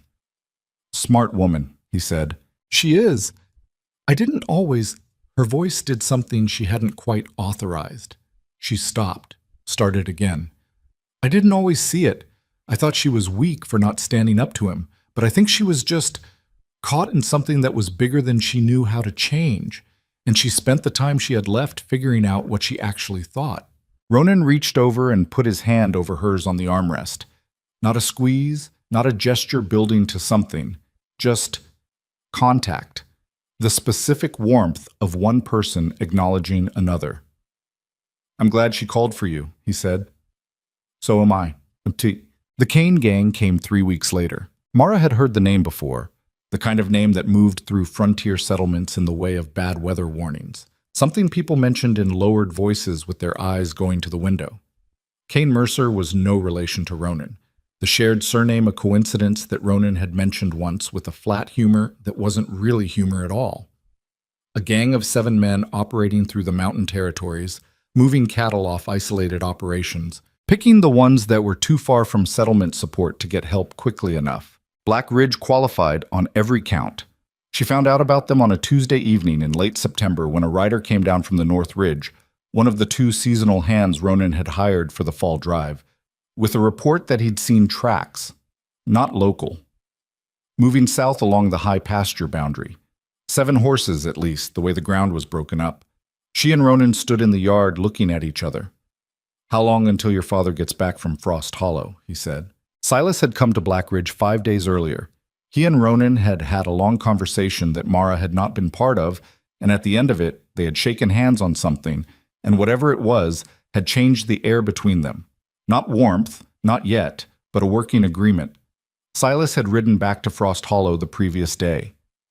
2 days if he hurries, Mara said. Maybe more. Send for him, Ronan said. Ronan, we've got 70 head and 2 hands and 12 miles between us and any other help. Send for him. She sent the rider. Then she stood in the yard with the late September sky going dark above the mountains and felt the particular fear of someone who has built something and is now watching a threat move toward it across the dark. Not fear for herself, or not only for herself. Fear for Clara. Fear for the work. Fear for the man standing beside her who had never asked for any of this complication and was facing it anyway because it had arrived. "What's the plan?" she said. He looked at the tree line above the north pasture. "Move the herd lower tonight. Get them into the box canyon off the east range, narrow enough that you can't move 60 animals through it quietly. Then wait. And if they come before my father gets back?" He looked at her then, and his face in the last of the light was the face of a man who had already made a decision he wasn't comfortable with and was making it anyway. "Then we make do," he said, "like we've been doing." She held his gaze. "You can't hold off 7 men alone." "I'm not planning to be alone." He nodded toward the barn where the 2 hands were already moving. "We've got Cole and McPherson, and you know how to shoot." She did. Her father had insisted on that at least. "Clara," she said. "Clara goes in the house, room off the back, door latches." His voice was careful and even, and she understood that he was giving her the same even-handedness he gave everything. Not minimizing what this was, but not letting the size of it make him useless. "She stays in that room no matter what." Mara nodded. Then she went inside, changed Clara into warmer clothing, nursed her, set her in the cot in the back room with her blanket and the cloth rabbit she'd become attached to, and said, quietly, to a 9-month-old who had no way of understanding the specific gravity of the situation, but who looked at her mother's face and seemed to read something in it anyway, "I need you to stay right here and be very good. Can you do that for me?" Clara grabbed the cloth rabbit. Mara latched the door. "Ahmad!" They came at 3 in the morning, not quietly. They were not particularly concerned with being quiet, which said something about how they operated. 7 riders, just as the tracks had suggested, coming down off the North Ridge with the confidence of men who had done this before and had not yet done it to anyone who'd prepared for them. They had not expected prepared. Ronan was at the north fence with Cole and McPherson when the riders came down, and what followed was not the clean, organized defense of a well-resourced operation. It was a brutal, chaotic scramble across dark terrain, guns firing into darkness at muzzle flashes, cattle panicking in the box canyon and adding their noise to a night that was already loud. Mara was at the east side of the house with her father's rifle. Silas had arrived at midnight, 2 hours ahead of the timeline, riding hard. And what she heard from the house was a sound she would not properly sort out until days later, when the adrenaline had settled enough to let memory organize itself. She heard Ronan's voice, once, shouting something she couldn't make out. She heard a horse screaming the specific scream of an animal that had been hurt. She heard gunfire in distinct bursts and then concentrated. 6 shots rapid, a pause. 3 more. And then a long, terrible silence. Then voices. Ronan's voice, lower now. Then Cole's. Then a sound she didn't recognize. Then her father's voice, very clear in the dark. "Down, stay down. It's done." She was at the north fence before she'd consciously decided to move. And what she found there, the 3 men standing, 2 of the Kane gang unhorsed and subdued, the others fled or gone, the cattle still panicked in the canyon, was a scene that her brain processed in pieces, not whole. Ronan was standing. That was the first thing. He was standing, which meant he was not dead, and for a moment that fact was the only fact that existed. Then she saw his left arm. Well, the wound was bad, but not fatal. A gunshot that had taken him through the upper arm, missing bone, by what the doctor would later call a matter of inches. He'd been standing because the shot had happened early in the fight, and he'd finished it anyway on one functional arm and whatever the other arm could be made to do through gritted teeth and stubbornness. She found that out after. What she found at the time was a man sitting on the ground in the dark with his arm pressed against his chest, and the particular color that comes with blood loss and effort. And she was beside him before she knew she'd moved. "I'm all right," he said. "You're not." "I'm standing." "You're sitting." He looked down, as though genuinely surprised to discover this. "I was standing." "Ronan." She pressed her hand over his arm and felt the warmth of it, and pushed the fear down hard because fear was not useful here. "I need cloth." "Who has—" Her father was already beside her with strips torn from his own shirt. She looked up at Silas Whitlock, kneeling in the dark of a cattle range he'd barely known existed 3 weeks ago, applying pressure to the wound of a man he'd come to in prejudice and stayed with through something that had reconfigured everything between them. And the expression on her father's face was not one she recognized. It was not authority. It was not assessment. It was not the performance of a man who always had the right answer. It was a man who was frightened of losing something. She thought he rode through the night. Silas had gotten her message and ridden through the night to be here. And he had stood beside Ronan Mercer in the dark with a rifle and done the work. Not for appearance, not for business. Because he had been asked, and because something in him had turned a corner she hadn't seen happen. "Hold this," she told him, meaning the cloth against Ronan's arm. He held it. She looked at Ronan. His eyes were open and focused, which was good. Pain was evident in the set of his jaw, in the particular stillness of a man who has decided that stillness is the only form of control available to him. "Clara?" he said. "In the house. She's fine." He let out a breath that was not quite relief and not quite anything else. "The herd?" he said. "Ronan." "The herd, Mara." "Still in the canyon. Cole's got them." She looked at him steadily. "Stop." "Stop what?" "Stop accounting and let someone take care of you for a minute." He looked at her, and something in his face and in the pain and the dark and the aftermath of a night that had gone as badly as it could without going worse, cracked open just slightly. Not dramatically, not the way things broke in stories, just a small, involuntary giving way, like a man who had been holding something alone for a very long time and had just noticed there were hands next to his. "Okay," he said quietly. "Okay." Her father held the cloth. The cattle moved restlessly in the canyon. Somewhere behind the mountains, the sky was beginning, very slowly, to go from black to the dark blue that meant morning was still 2 hours away, but was no longer an abstraction. Mara kept her hand on Ronan's arm and did not let go. The doctor came from 30 miles out and arrived by noon. His name was Cowboy, a thin man in his 50s who moved with the unhurried efficiency of someone who had been called to bad situations often enough that urgency had become simply his baseline. He examined Ronan's arm in the main room of the house, with Mara standing 3 feet away and Silas standing by the door, both of them doing the thing where you're trying to not be in the way while also being absolutely unwilling to leave the room. Calloway cleaned the wound, which was worse to watch than the wound itself had been in the dark.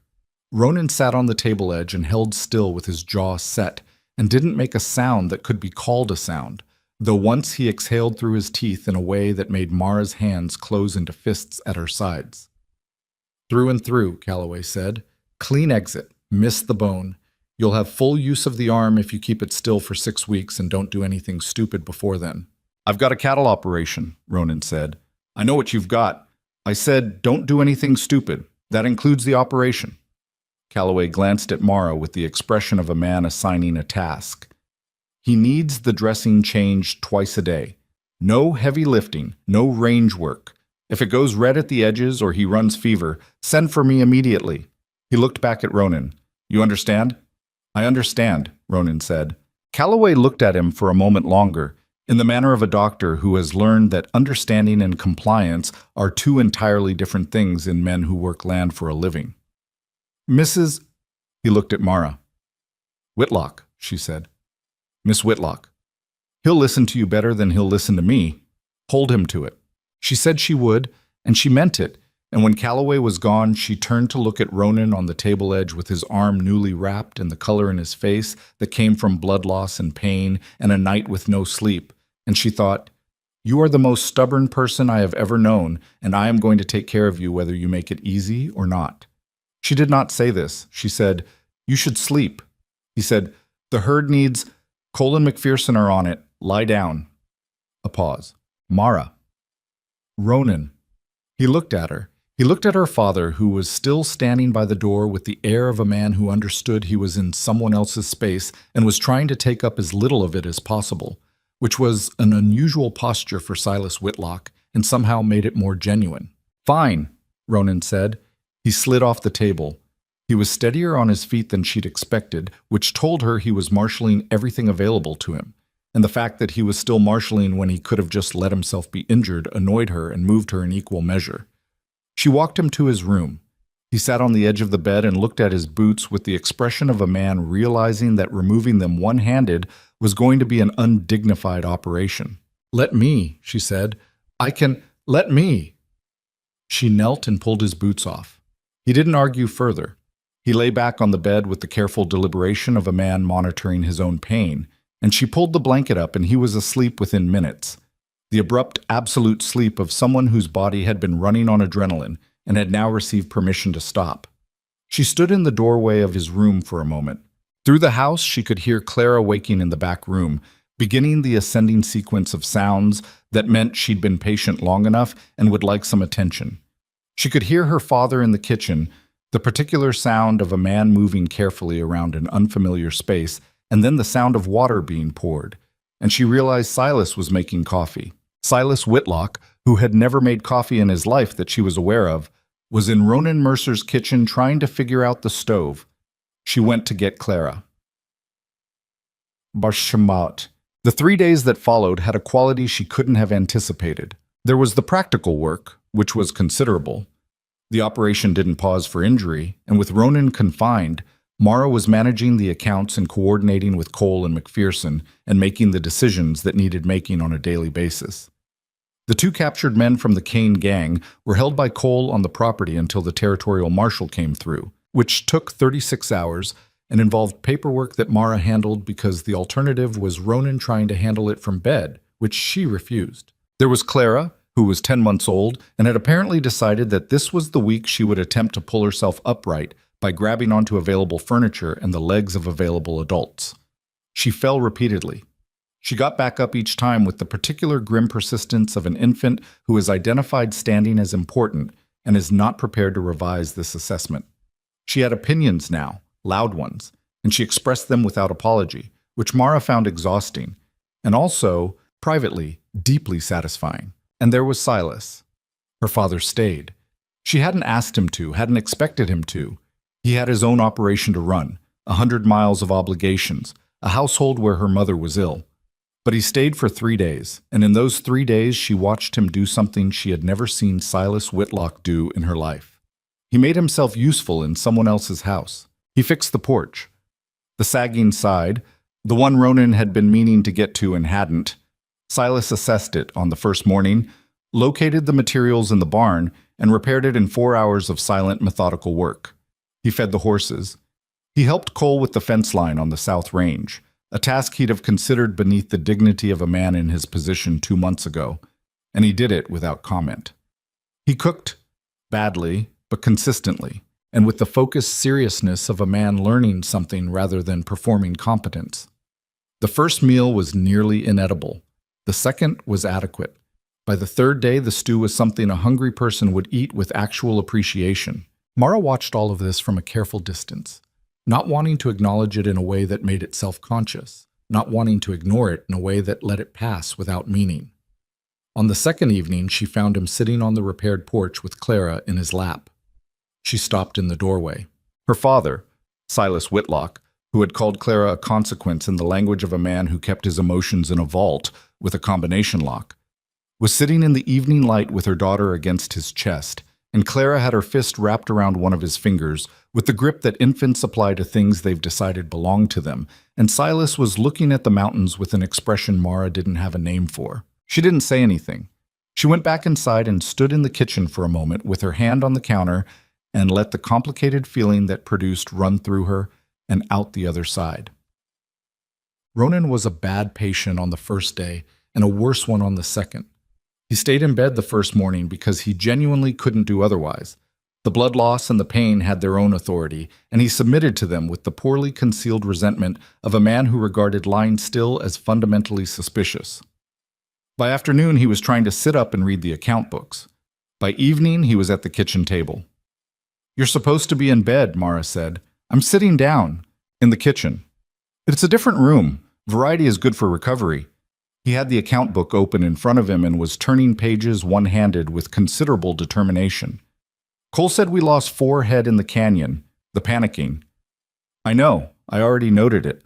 He looked up. "The feed stores, Are fine. I checked this morning. She sat down across from him. Ronan, the operation is running. You don't need to manage it from a kitchen chair. I'm not managing. I'm reading.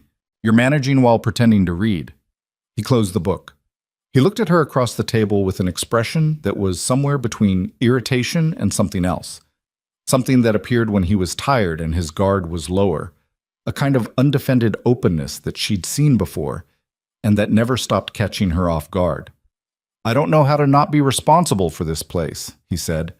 Not as a complaint, as an honest statement about how he was built. I know, she said. I'm not asking you to stop being responsible for it. I'm asking you to let me carry part of it for a week while your arm heals. A pause. You're already carrying most of it, he said. Yes. And the accounts? Yes. And Clara? Ronan. He was quiet for a moment. Then, I'm not good at this. Someone else taking over. I know that too. It's not. He turned the account book over in his good hand. It's not about trust. I want you to know that. It's not that I don't trust you to run it right. What is it then? He thought about this. Actually thought about it, which was one of the things she'd noticed about him early. That he didn't give automatic answers. That he'd rather be slow and accurate than quick and approximate. The ranch is the one thing I built that stayed, he said, after Eleanor, after the business with Avery. I built this and I kept it, and it stayed, and having something go wrong with it while I'm in here not watching, he stopped. It's not rational. No, she agreed, but it makes sense. He looked at her. There's a difference, she said, between rational and making sense. His mouth did the thing it sometimes did, that barely visible movement that wasn't quite a smile but was adjacent to one. You know, when I stopped at that cabin in February, I thought I was doing someone a practical favor. You were. I wasn't expecting. He left the sentence where it was. I know, she said. And she did know. And she knew she was doing the same thing she'd been doing since June, which was acknowledging the shape of something without looking at it directly yet. She was getting closer to ready. She knew she was getting closer. But she wasn't there yet, and she wasn't going to pretend she was. Go rest, she said. The operation is here when you come back to it. He went. Silas rode for Frost Hollow on the morning of the 4th day. He found Mara in the yard before he left, saddling the horse in the gray early light with the deliberate movements of a man about to say something he'd been preparing since before dawn. Your mother's asking for you, he said. I know, I'll come as soon as Ronan is stronger. He nodded. He cinched the saddle and didn't look at her directly, which was how she knew what he said next was the version of things he'd actually meant, rather than the version he'd have managed under eye contact. I owe that man an apology. Yes, Mara said. I'll give it when I come back. He paused. I'm coming back to discuss the arrangement, the investment, the expansion, if he's still willing to discuss it. You'd have to ask him. I will. He put his foot in the stirrup and swung up. From the height of the horse, he looked at her in the morning light, and she had the strange sensation, not for the first time recently, of seeing her father as a person rather than a structure. As a man who had made choices that had cost people around him and was now doing the thing that was hardest for someone built the way he was built, accounting for what those choices had actually cost. He was not there yet. She held no illusions about that. He was at the beginning of a long process, and he was only just discovering he was in it. But he had ridden through the night to stand in the dark beside a man he'd wronged. That was something. Papa, she said. He looked at her. Come back soon. She said it simply, without conditions attached. She needs you there. Something in his face shifted. Not breaking, not theatrical. Just a man who had expected to be held at arm's length receiving something unexpectedly closer and not quite knowing what to do with his hands in the face of it. Yes, he said. I will. He rode out. She watched the road for a while, Clara on her hip, the morning coming up behind the mountains in the particular way it did out here. Not gradual and gentle, but sudden, the light arriving almost all at once, as though it had been waiting just behind the ridge for permission. She went to Frost Hollow 12 days later. Ronan was mobile by then, managing with one arm in the careful way of someone who has reassigned tasks without being asked to. He could ride, which was the main thing, and Colin McPherson had the operation sufficiently in hand that 3 days away was manageable. He did not tell her to hurry back. He said, "Take the time you need." And then, because he was Ronin and he showed things in practical rather than declarative ways, he had the mare's hooves checked and reshod, and her winter coat brushed out before Mara left. So the animal was in better condition for the ride than she'd been in months. She made the 9 miles to the cabin, passing it without stopping, not needing to stop, the place already receding into the category of important but past. And then the further miles into Frost Hollow, in the brisk air of an October that had arrived with more intention than September had managed. The town looked the same and registered differently. She rode through it with Clara in the sling and noticed the glances, some the same as before, averted and deliberate, and some different. Margaret Holt at the store window, not crossing the street this time. Doris Fenn at the crossroads, lifting a hand in acknowledgement. Small things. The kind of small things that marked a slow tide. She didn't stop to investigate the tide. She rode to the Whitlock house. Vivian was worse than she'd been in September. It was visible the moment Mara entered the back room. The reduction had continued, the body's inexorable editing of itself down to what was most essential. But Vivian's eyes were still clear, still sharp, and they found Mara and Clara with the immediate focus of a woman who had conserved her attention for what mattered. "Come here," Vivian said, the same words she'd said in September. And Mara sat in the same chair and took the same hand, which was lighter again, and this time the weight of that lightness had no good explanation. Clara, 10 months old and recently committed to the project of standing up, surveyed the room from Mara's lap, and then made a decisive sound and reached toward Vivian's hand on the blanket. Vivian looked at the small reaching hand for a moment. "She's going to be trouble," she said. "She already is," Mara said. A small, genuine smile. The kind that takes nothing to manufacture, that comes from a real place. "Good," Vivian said. "Better trouble than compliant." They sat for a while. Vivian drifted in and out in the manner of someone who was conserving energy for the conversations that mattered, and sleeping through the ones that could wait. Mara stayed. She held the hand when Vivian was awake and let it rest when she slept, and watched her daughter investigate the objects on the bedside table with the thorough, unsentimental attention of a child who finds the entire world equally interesting and somewhat hers to touch. In the afternoon, during a longer window of wakefulness, Vivian said, "Tell me something good." Mara considered this. "The ranch is going to expand in the spring. Papa is investing. There'll be a proper bunkhouse and more hands, and Ronan thinks he can carry 150 head by summer. And you? What will you be doing?" "The accounts, the supply logistics, the things I'm good at." She paused. "Building something." Vivian's eyes were on her face. "With him." "Yes." She said it without deflection. "Are you happy?" The question landed simply, without performance, in the room where there was no longer room for performance. Mara thought about October mornings at Black Ridge when the light came through the east window and Clara made sounds at the dust motes. She thought about a man who left coffee warm and fixed things that needed fixing and said not yet, like the future was already something he was living inside. She thought about her own hands on the account books, the satisfaction of a column that balanced, the specific pleasure of useful work that was hers. "I'm getting there," she said honestly. "I'm closer to it than I've ever been." Vivian seemed to find this sufficient, more than sufficient. She seemed to find it exactly right, the kind of answer that is truer than the simple yes and means more for being complicated. "Your father," Vivian said, "is he with that man? Are they getting along?" "They're getting to know each other. It's not easy. They're very similar in ways that make them want to argue." Vivian closed her eyes. "I always thought Silas needed someone who wouldn't move when he pushed." A pause. "He respects that. He'd never say so." "I'm beginning to understand that." "Good." Her mother's hand was still in hers. "Don't waste time being angry at him for longer than it's useful. It stops being useful faster than you think." Mara said nothing. She sat with that.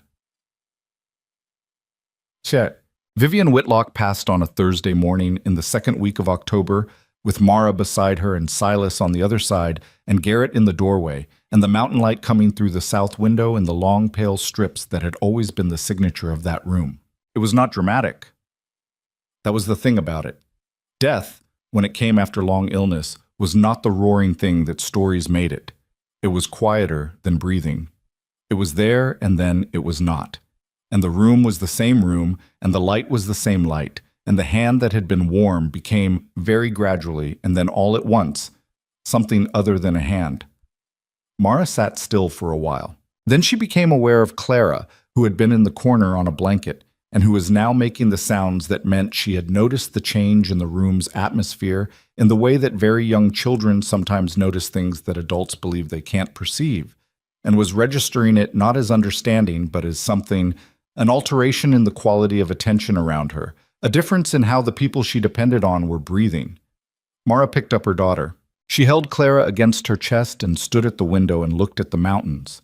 The same mountains she'd looked at her whole life, unchanged, indifferent, permanent in the way that made everything else feel temporary by comparison, including the grief that was beginning to move through her like cold water. And she let it happen. Not neat, not controlled. She let the grief be what it was, which was large and sharp in some places and strange and numb in others, and not at all what she'd expected. She cried, standing at the window, with her daughter in her arms.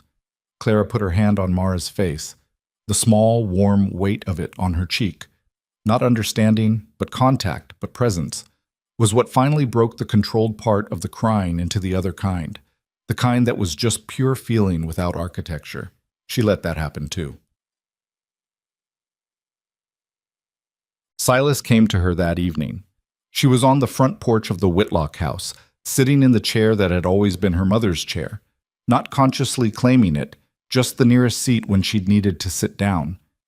And the night was cold and clear in the way that October nights got up here. The sky doing that thing where the altitude and the dark combined to make the stars look closer than seemed reasonable. Her father came out and stood by the railing for a moment. He looked at the stars. He had the look of a man who had been crying and had stopped and was managing the aftermath with the tools available to him, which were not plentiful. "She told me," he said. She told me the week I came to Black Ridge. She said I had to make it right with you." He was quiet for a moment. "She said she'd been watching me make the same mistake for 40 years, and she didn't want to leave without saying so." Mara waited. "The mistake," Silas said, "was believing that because I provided for people they were taken care of, that the providing was the whole of it." He said it to the railing, not to her, but it reached her. "Papa," she said. He turned. "I know you thought you were protecting the family," she said. "I know that's what it was for you. I don't think you wanted to hurt me." "But I did." "Yes," she said. "You did. And I spent February in a cabin with half a roof and a sick baby because of it. And I'm not going to tell you that didn't happen." She looked at him steadily. "But I also built something in that cabin. That's mine too. I can be angry about what it cost and still—" She stopped, found the right language. "Still recognize that it made me into something I wouldn't have been otherwise." Her father's face was not a face she was familiar with. This version of him, stripped of the authority posture, without the particular angle of Silas Whitlock in control of a room, was someone she was only just beginning to encounter. "I want to ask your forgiveness," he said, "not because it makes me feel better, because I don't deserve to feel better about it, but because it's owed. And I'm trying to pay what I owe." Mara looked at her father. She thought about the Silas who had put her out in February and the Silas who had ridden through the night to Black Ridge in September and stood in the dark with a rifle beside the man he'd wronged. She thought about a man on a porch with an infant wrapped around his finger, looking at mountains with an expression she still didn't have a complete name for. People were not single things. She'd learned that from Ronan, who was both hard and tender, both solitary and present. She'd learned it from her mother, who had been both compliant and honest, both frightened and brave in the ways available to her. She was learning it from her father now, in the least expected possible context, in the hardest possible way. "I'm not there yet," she said, and it was honest, not a rejection. "But I'm not closed to it. I want you to know that." He nodded. That was all. He turned back to the railing, and they sat in the cold together, the two of them, on either side of a door that was no longer locked and was not yet fully open.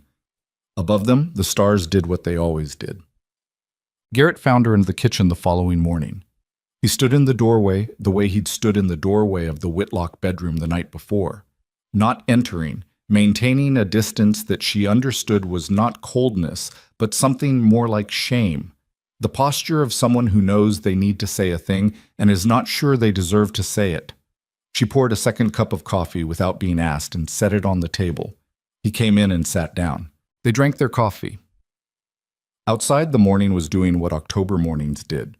Arriving deliberately, not hurrying, the light accumulating slowly against the mountains. "I said things," Garrett said finally. "You said a lot of things. The night you left," he looked at his cup, "about Clara keeping me up. It was, he stopped. "I didn't mean it the way it came out." "What did you mean then?" He was quiet for a moment. Garrett had always been better at anger than honesty, which was something he'd inherited from their father, and was now, apparently, in the process of trying to unlearn. "I meant I was scared, that everything was going to change and no one was telling me how, and He looked up. "I took it out on her, on a baby. Who didn't do anything? Who didn't do—" Mara looked at her brother. He was 21 now and looked older than that, and she could see in his face, in the jaw and the eyes, their mother's stubbornness and their father's pride, and something else underneath both of those things, something that was genuinely, specifically Garrett's, and had never been given enough room to figure out what it was. "She doesn't know it happened," Mara said. "Clara, she doesn't carry it." "You do." "Yes." She held her cup. "But I carry a lot of things. I've gotten better at figuring out which ones are worth the wait." She looked at her brother across their mother's kitchen table. "I'm not going to hold it over you forever, Garrett. That's not something I want to spend my energy on. But I need you to understand—" She paused, chose the words. "She's not a mistake. She's not a consequence. She is a person who is going to grow up and figure out who she is, and how the people around her talk about her and think about her is going to matter." He nodded, slowly, with the look of someone writing something down internally. "You can know her," Mara said. "If you want to. She's going to be something, that kid." The corner of his mouth moved. It was the closest thing to the brother she'd grown up with that she'd seen in over a year. "She looks like you," he said. "The expression she makes when she's about to do something she's not supposed to. Exactly like you. Don't tell her that." "Too late," he said. "I already told Papa." Despite the weight of the morning, despite her mother's empty chair visible through the doorway, and the grief still sitting in her chest like wet stone, despite all of it, she laughed. It was short and surprised and entirely real. Garrett looked startled by it, and then something in him loosened, and he laughed too.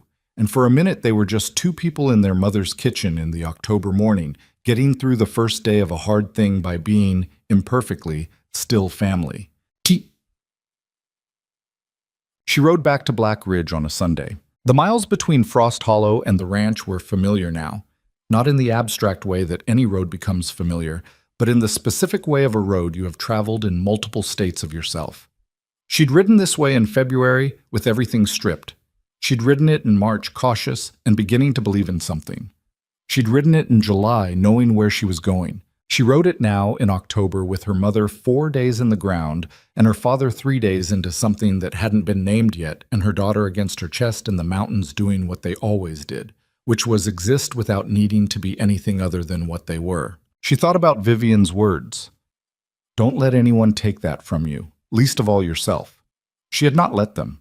She thought about standing in the February cabin and saying, "Not yet. You don't get us yet," to the sky. She had meant it. She came over the ridge that looked down at Black Ridge as the afternoon light was flattening and turning golden the way it did in October. The whole valley going warm and amber and specific, the kind of light that makes things look the way they feel in memory rather than the way they look in ordinary daylight. She could see the smoke from the chimney. She could see Ronan in the yard. She could see him from here, the silhouette of him, moving toward the barn with the gait she'd know at a distance and in poor light. The particular economy of how he moved. He stopped when he heard the horse.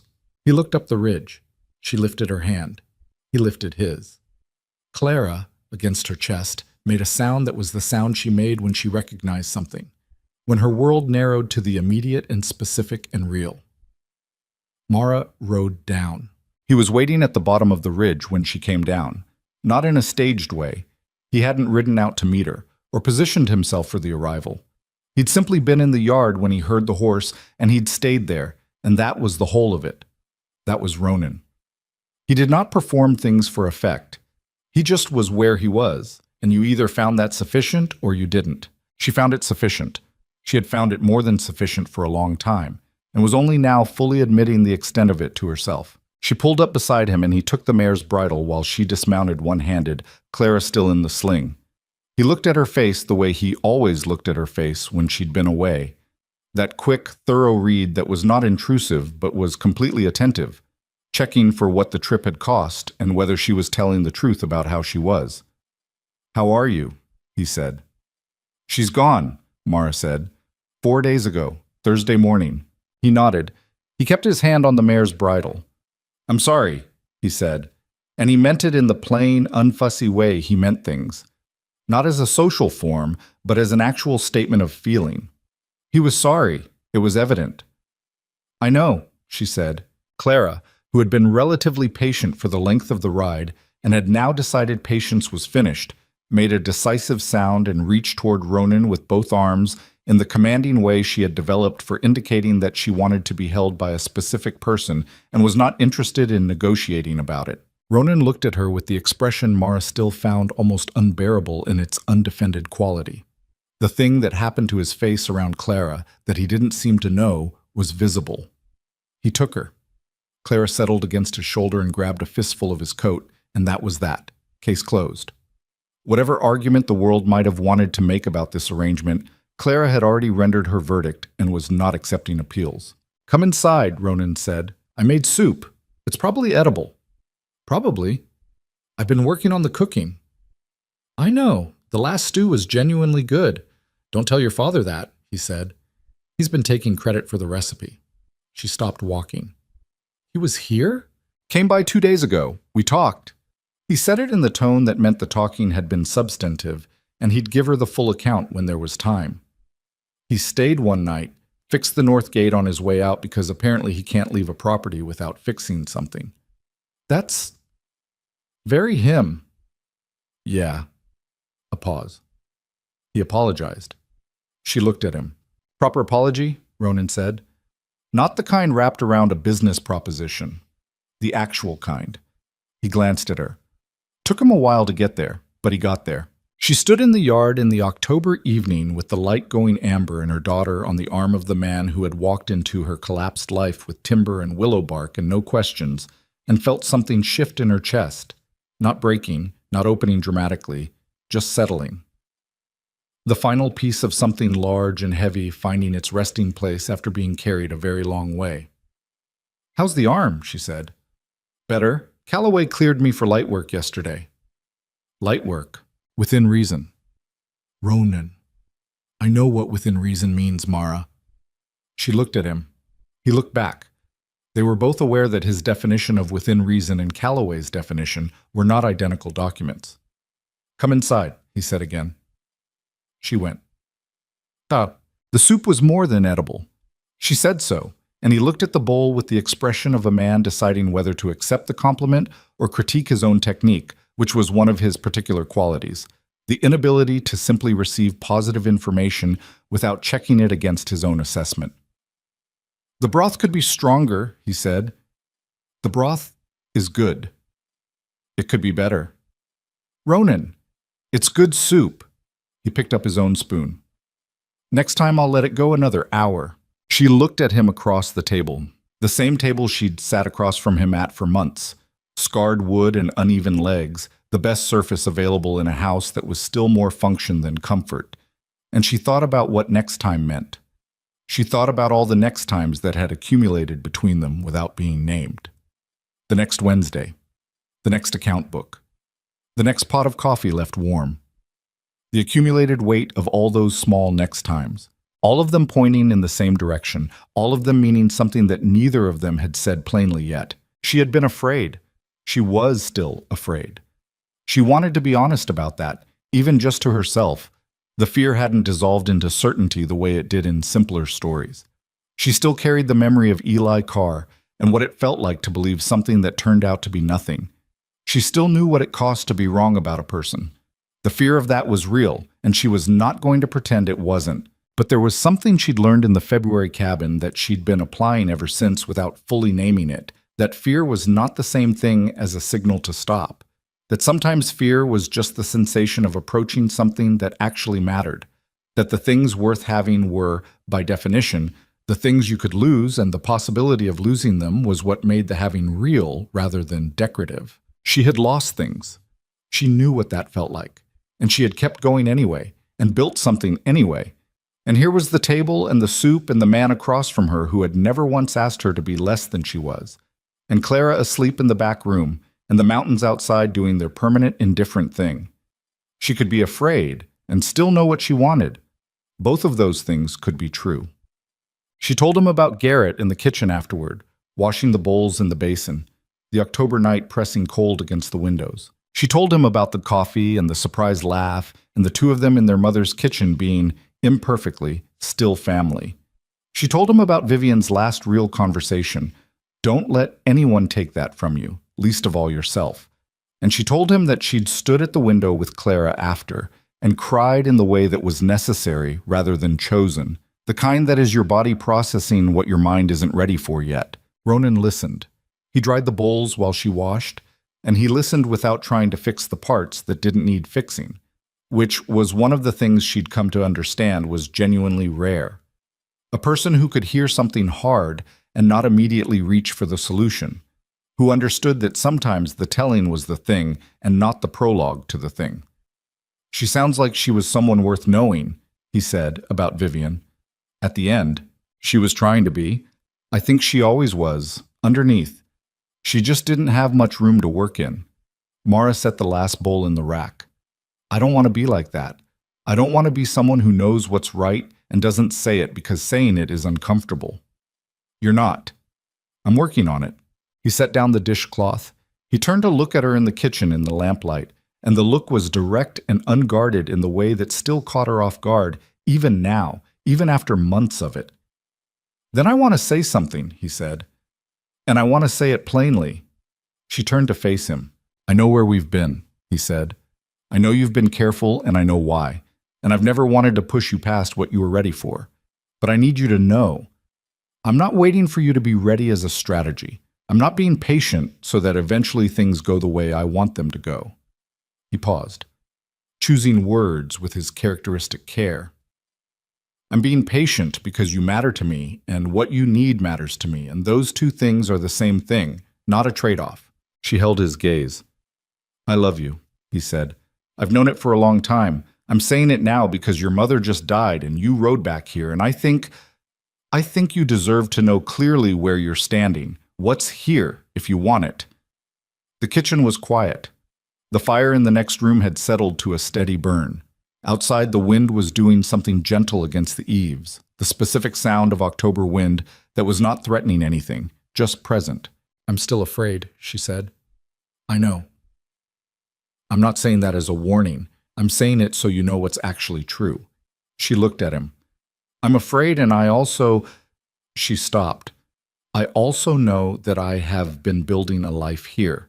Not visiting one, not borrowing one, building one. And the building includes you in a way that I can't... She stopped again. Let the breath out. I love you too. I've known it longer than I've been willing to say it. Something happened in his face. Not surprise. He was not a man who expressed surprise easily. Something more like relief. The relief of a person who has been carrying a weight at a careful, manageable angle for a very long time and has just been told they can set it down. Okay, he said, quietly. Okay, she said. He crossed the kitchen and put his good arm around her, and she leaned into him in the way that was not collapse, but its opposite. The leaning of a person who is strong enough to lean, who has learned that accepting someone's steadiness doesn't cost you your own. They stood in the kitchen for a while, not dramatically, not as the culmination of anything that needed a score behind it. Just two people who had found each other in difficult circumstances and had done the slow, unglamorous work of becoming necessary to each other, standing in a kitchen that smelled like soup and wood smoke, letting that be enough. It was enough. It was, actually, everything. Silas came back to Black Ridge in November with a formal proposal. He arrived with paperwork this time, which was how Mara knew he'd been thinking about it seriously rather than provisionally. Her father did not commit things to paper until he'd decided, and once he'd decided, the paper was how he showed it. He sat at the table with Ronan and spread out the documents and went through them with the methodical precision of a man who understood that what he was doing was not just a business investment. It was a repair. It was done in the only language fully available to him. Mara sat to the side and listened and did not intervene, because this was between the two of them, and they needed to work it out without her translating. She watched her father and Ronan negotiate across the table. Two men who were fundamentally different in almost every way, who had met through conflict and misunderstanding, who had stood together in the dark on a September night and come out of it carrying something they hadn't had before.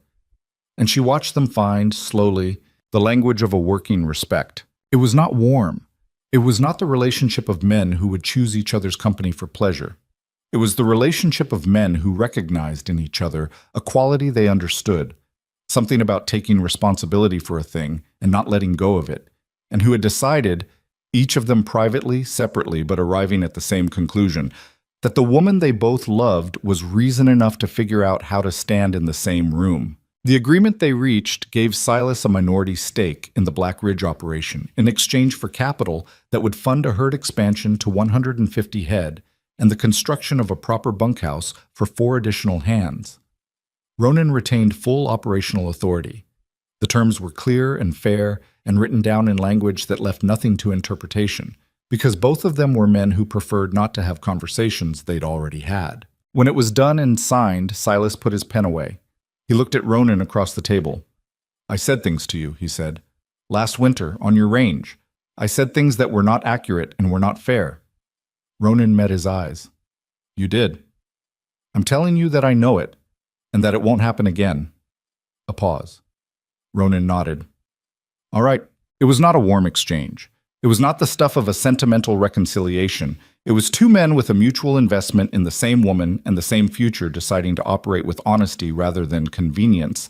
And that was sufficient, more than sufficient. That was the actual work of it." Mara watched her father ride out that evening and felt, for the first time in what had been a very long year, that the large tangled thing she'd been carrying, the family she'd come from, and the damage it had done, and the love that had survived the damage and the grief that had arrived with the death of the person who'd most needed to say sorry, had found a shape she could actually hold, not resolved into something clean, not healed into something that looked like it had never been broken, just held, carried in a way that was sustainable. There was a difference. She was learning to know the difference. Bum. Ronan asked her to marry him in December, on the east side of the property where you could see 50 miles on a clear day. It was not an elaborate occasion. He had not planned a speech. He'd been fixing the east fence line, and she'd ridden out with Clara to bring him the lunch he'd forgotten on the table, and they'd stood at the fence with the cold air and the December sky, doing that thing it did in winter where the blue was a shade too sharp to look at directly, and he'd looked out at the 50 miles and then looked at her and said, "I want you and Clara to stay. Not as what we've been. I want us to be a family, the formal kind, if you'll have it." It was not poetry. It was Ronan. "The formal kind," she repeated, "if you want it." She looked at the 50 miles. She'd stood in this spot in March and thought about space, about what it meant to be in a place where you could see far enough to understand the scale of things. She thought about a collapsing cabin 9 miles south, and the woman she'd been in it, not worse than this woman, but earlier, less finished, still in the process of learning what she was made of. She'd learned. "Yes," she said. He looked at her. "Yes," she said again, plainer. "I want that." Clara in her arms had been observing the fence with the focused attention she brought to structures she hadn't examined before. This was new to her, the particular angle of this post, the way the wire caught the light. And at the sound of her mother's voice, she turned and looked at Ronan with the expression she had that meant she had identified something as belonging to her category of important things. She reached for him. He took her, as he always took her, with the careful, deliberate hands of a man who understood what he was holding. Clara settled against his shoulder. She grabbed his coat. Mara watched them, these two people she had somehow ended up responsible for and responsible to, and thought, this is not what I planned. This is not what any of it was supposed to look like. The winter had not been supposed to happen. The cabin was not supposed to be where she ended up. Ronan Mercer was not supposed to appear on her porch in the February dark with timber, in a practical manner and no questions. None of it was supposed to happen this way. And here they were. There was something worth sitting with in that. The way life declined to consult your plans, the way the good things and the hard things arrived on their own schedule without regard for what you'd prepared for. The cabin had been the worst thing, and also the making of her. The man she'd thought would be temporary had become the fixed point. Everything else oriented around. The father she'd written off had ridden through the night to stand in the dark beside the man she loved, and was now, imperfectly and in his particular language of repair, trying to become someone she could bring herself to know again. You could not plan any of that. You could only respond to it, keep going, keep choosing, keep saying yes to the next thing, and no to the things that would cost you yourself. She had kept going. She was still here. They married in the spring, not a large ceremony. Frost Hollow's social calendar was not something Mara needed to occupy, and neither she nor Ronan had any interest in an event designed for an audience. There were 10 people: Silas, Garrett, Doris Fenn from the Crossroads Trading Post, who had shown up uninvited and whom nobody asked to leave, Colin McPherson and the 4 new hands who'd come on with the expansion, and Mrs. Aldrin the midwife, who had delivered Clara and who arrived with a jar of preserved peaches and the expression of a woman who knew she'd said something she shouldn't have and was trying to make it right in the only way available to someone who didn't have the words for a direct apology. Mara accepted the preserved peaches. Clara, 14 months old, and walking now with the lurching, committed stride of someone who had decided locomotion was the most important thing in the world, spent the ceremony pulling at grass and handing people pieces of it with great seriousness, as though distributing an important resource. She had opinions about everyone present and expressed them in the comprehensive, unfiltered language of a toddler who had not yet learned that opinions required editing. When the officiant, a traveling justice of the peace named Howell, who smelled like pipe tobacco and came through the territory every 6 weeks, finished the ceremony and Ronan and Mara had said the words, Clara looked up from the grass, assessed the situation, and walked the 3 steps to Ronan and grabbed his leg with both hands and said, with complete clarity and no prompting, "Up." He looked down at her. He picked her up. She grabbed his collar and looked at the assembled 10 people with the expression of someone who has settled a question she's been considering for some time and is satisfied with the resolution. Garrett laughed first, then Doris, then everyone, in the way that laughter went at such moments, not because anything was particularly funny, but because something that had been held carefully was finally allowed to release. Silas did not laugh. He stood slightly apart, the way he always stood, and he watched his daughter and the man holding his granddaughter, and the expression on his face was not one Mara had ever seen before. Not pride exactly, not warmth in the easy sense. Something more honest than either of those. Something like a man who has spent a long time being wrong about what mattered, and is standing in the middle of what actually matters and knows the difference now, and knows it cost. She met his eyes across the grass. He nodded once. She nodded back. The summer that followed was the hardest working season Black Ridge had ever had, and also the best one. 140 head on the upper pasture by July, 6 hands rotating the range work, a bunkhouse that was finished in May and smelled like new timber all through the hot months. Mara ran the accounts and the supply logistics and negotiated the fall contracts with the trading post to the south. And she was good at it. Not learning to be good, past that now. Just good. With the particular authority of someone who has been doing a thing long enough that it fits. She and Ronan argued, because they were both people with opinions, and neither of them was built for the kind of agreement that was really just one person going quiet. They argued about the expansion timeline, about a hand Ronan wanted to let go and Mara thought deserved another chance, about the winter feed stores and whether she'd over-ordered or he'd underestimated. The arguments were not comfortable. They were also, she recognized this gradually and with some surprise, not frightening. They were just the sound of 2 people who both cared about the same thing and saw it differently, working it out. Nobody disappeared on a Tuesday. Nobody left a silence where a decision should have been. They worked it out, and the working out was its own kind of closeness. Clara grew. This was the enormous, daily, mundane miracle of it. The child grew. continuous and unstoppable, and everything about her was becoming more specific, more particularly, unmistakably herself.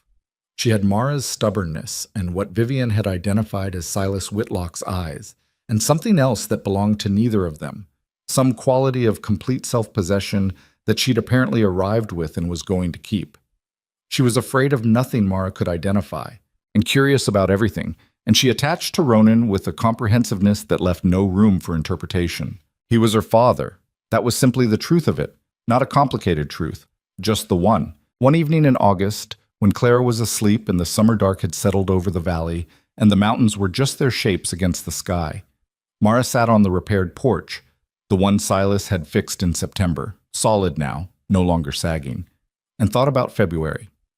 She did this sometimes, not with pain exactly, but with the strange dissonance of someone who can barely recognize the person they used to be from the person they are now. She thought about the woman who had stood in 11-degree cold on a porch step with a 6-week-old and no coat. She thought about what that woman had believed in that moment, about what the future contained. Nothing good. That was the honest answer. In that specific moment, the future had contained nothing she could identify as worth moving toward. It had contained only the next problem, and the one after that, and the grinding necessity of continuing regardless. And she had continued regardless. That was the whole of it, really, when she reduced it to its essential element. She had kept going not because she believed in something waiting at the other end, but because Clara was against her chest and stopping was not an option, and so she walked. And this, the repaired porch, the summer dark, the mountains, Ronan's boots by the door, Clara's sounds coming through the window. This was what had been on the other side of continuing. Not magic, not fate, not the reward for surviving written into some script she hadn't been able to read. Just the accumulation of small decisions made by an imperfect woman in difficult circumstances who had refused, repeatedly and at significant cost, to become less than she was. She thought, Mama was right. You don't let anyone take it from you, least of all yourself. She thought, I didn't. The door opened behind her and Ronan came out with 2 cups of coffee. Real coffee, the good kind, which was no longer a luxury at Black Ridge but a regular feature of the mornings and some of the evenings, and sat in the chair beside her and handed her the better cup without thinking about it. The way you hand someone the better cup when they are your person, and you've been doing it long enough that it's not a gesture anymore, just a fact. She took it. They sat in the August dark and drank their coffee and didn't say much because there was nothing that needed saying that hadn't been said or couldn't wait. And the mountains did their permanent thing, and somewhere in the house, Clara breathed in the specific rhythm of a child who is completely, absolutely, unreservedly at home. That was what belonging actually felt like when you found it. Not granted, not given, not arrived at through the right name or the right family or the approval of people who measured worth in social standing. Earned, chosen, built, board by board, account book by account book, cup of coffee by cup of coffee, by people who had decided that this place and these people were worth the work. The hardest thing Mara Whitlock had ever done was walk out of her father's house in February with nothing. The truest thing she had ever done was walk back into this one. She was home.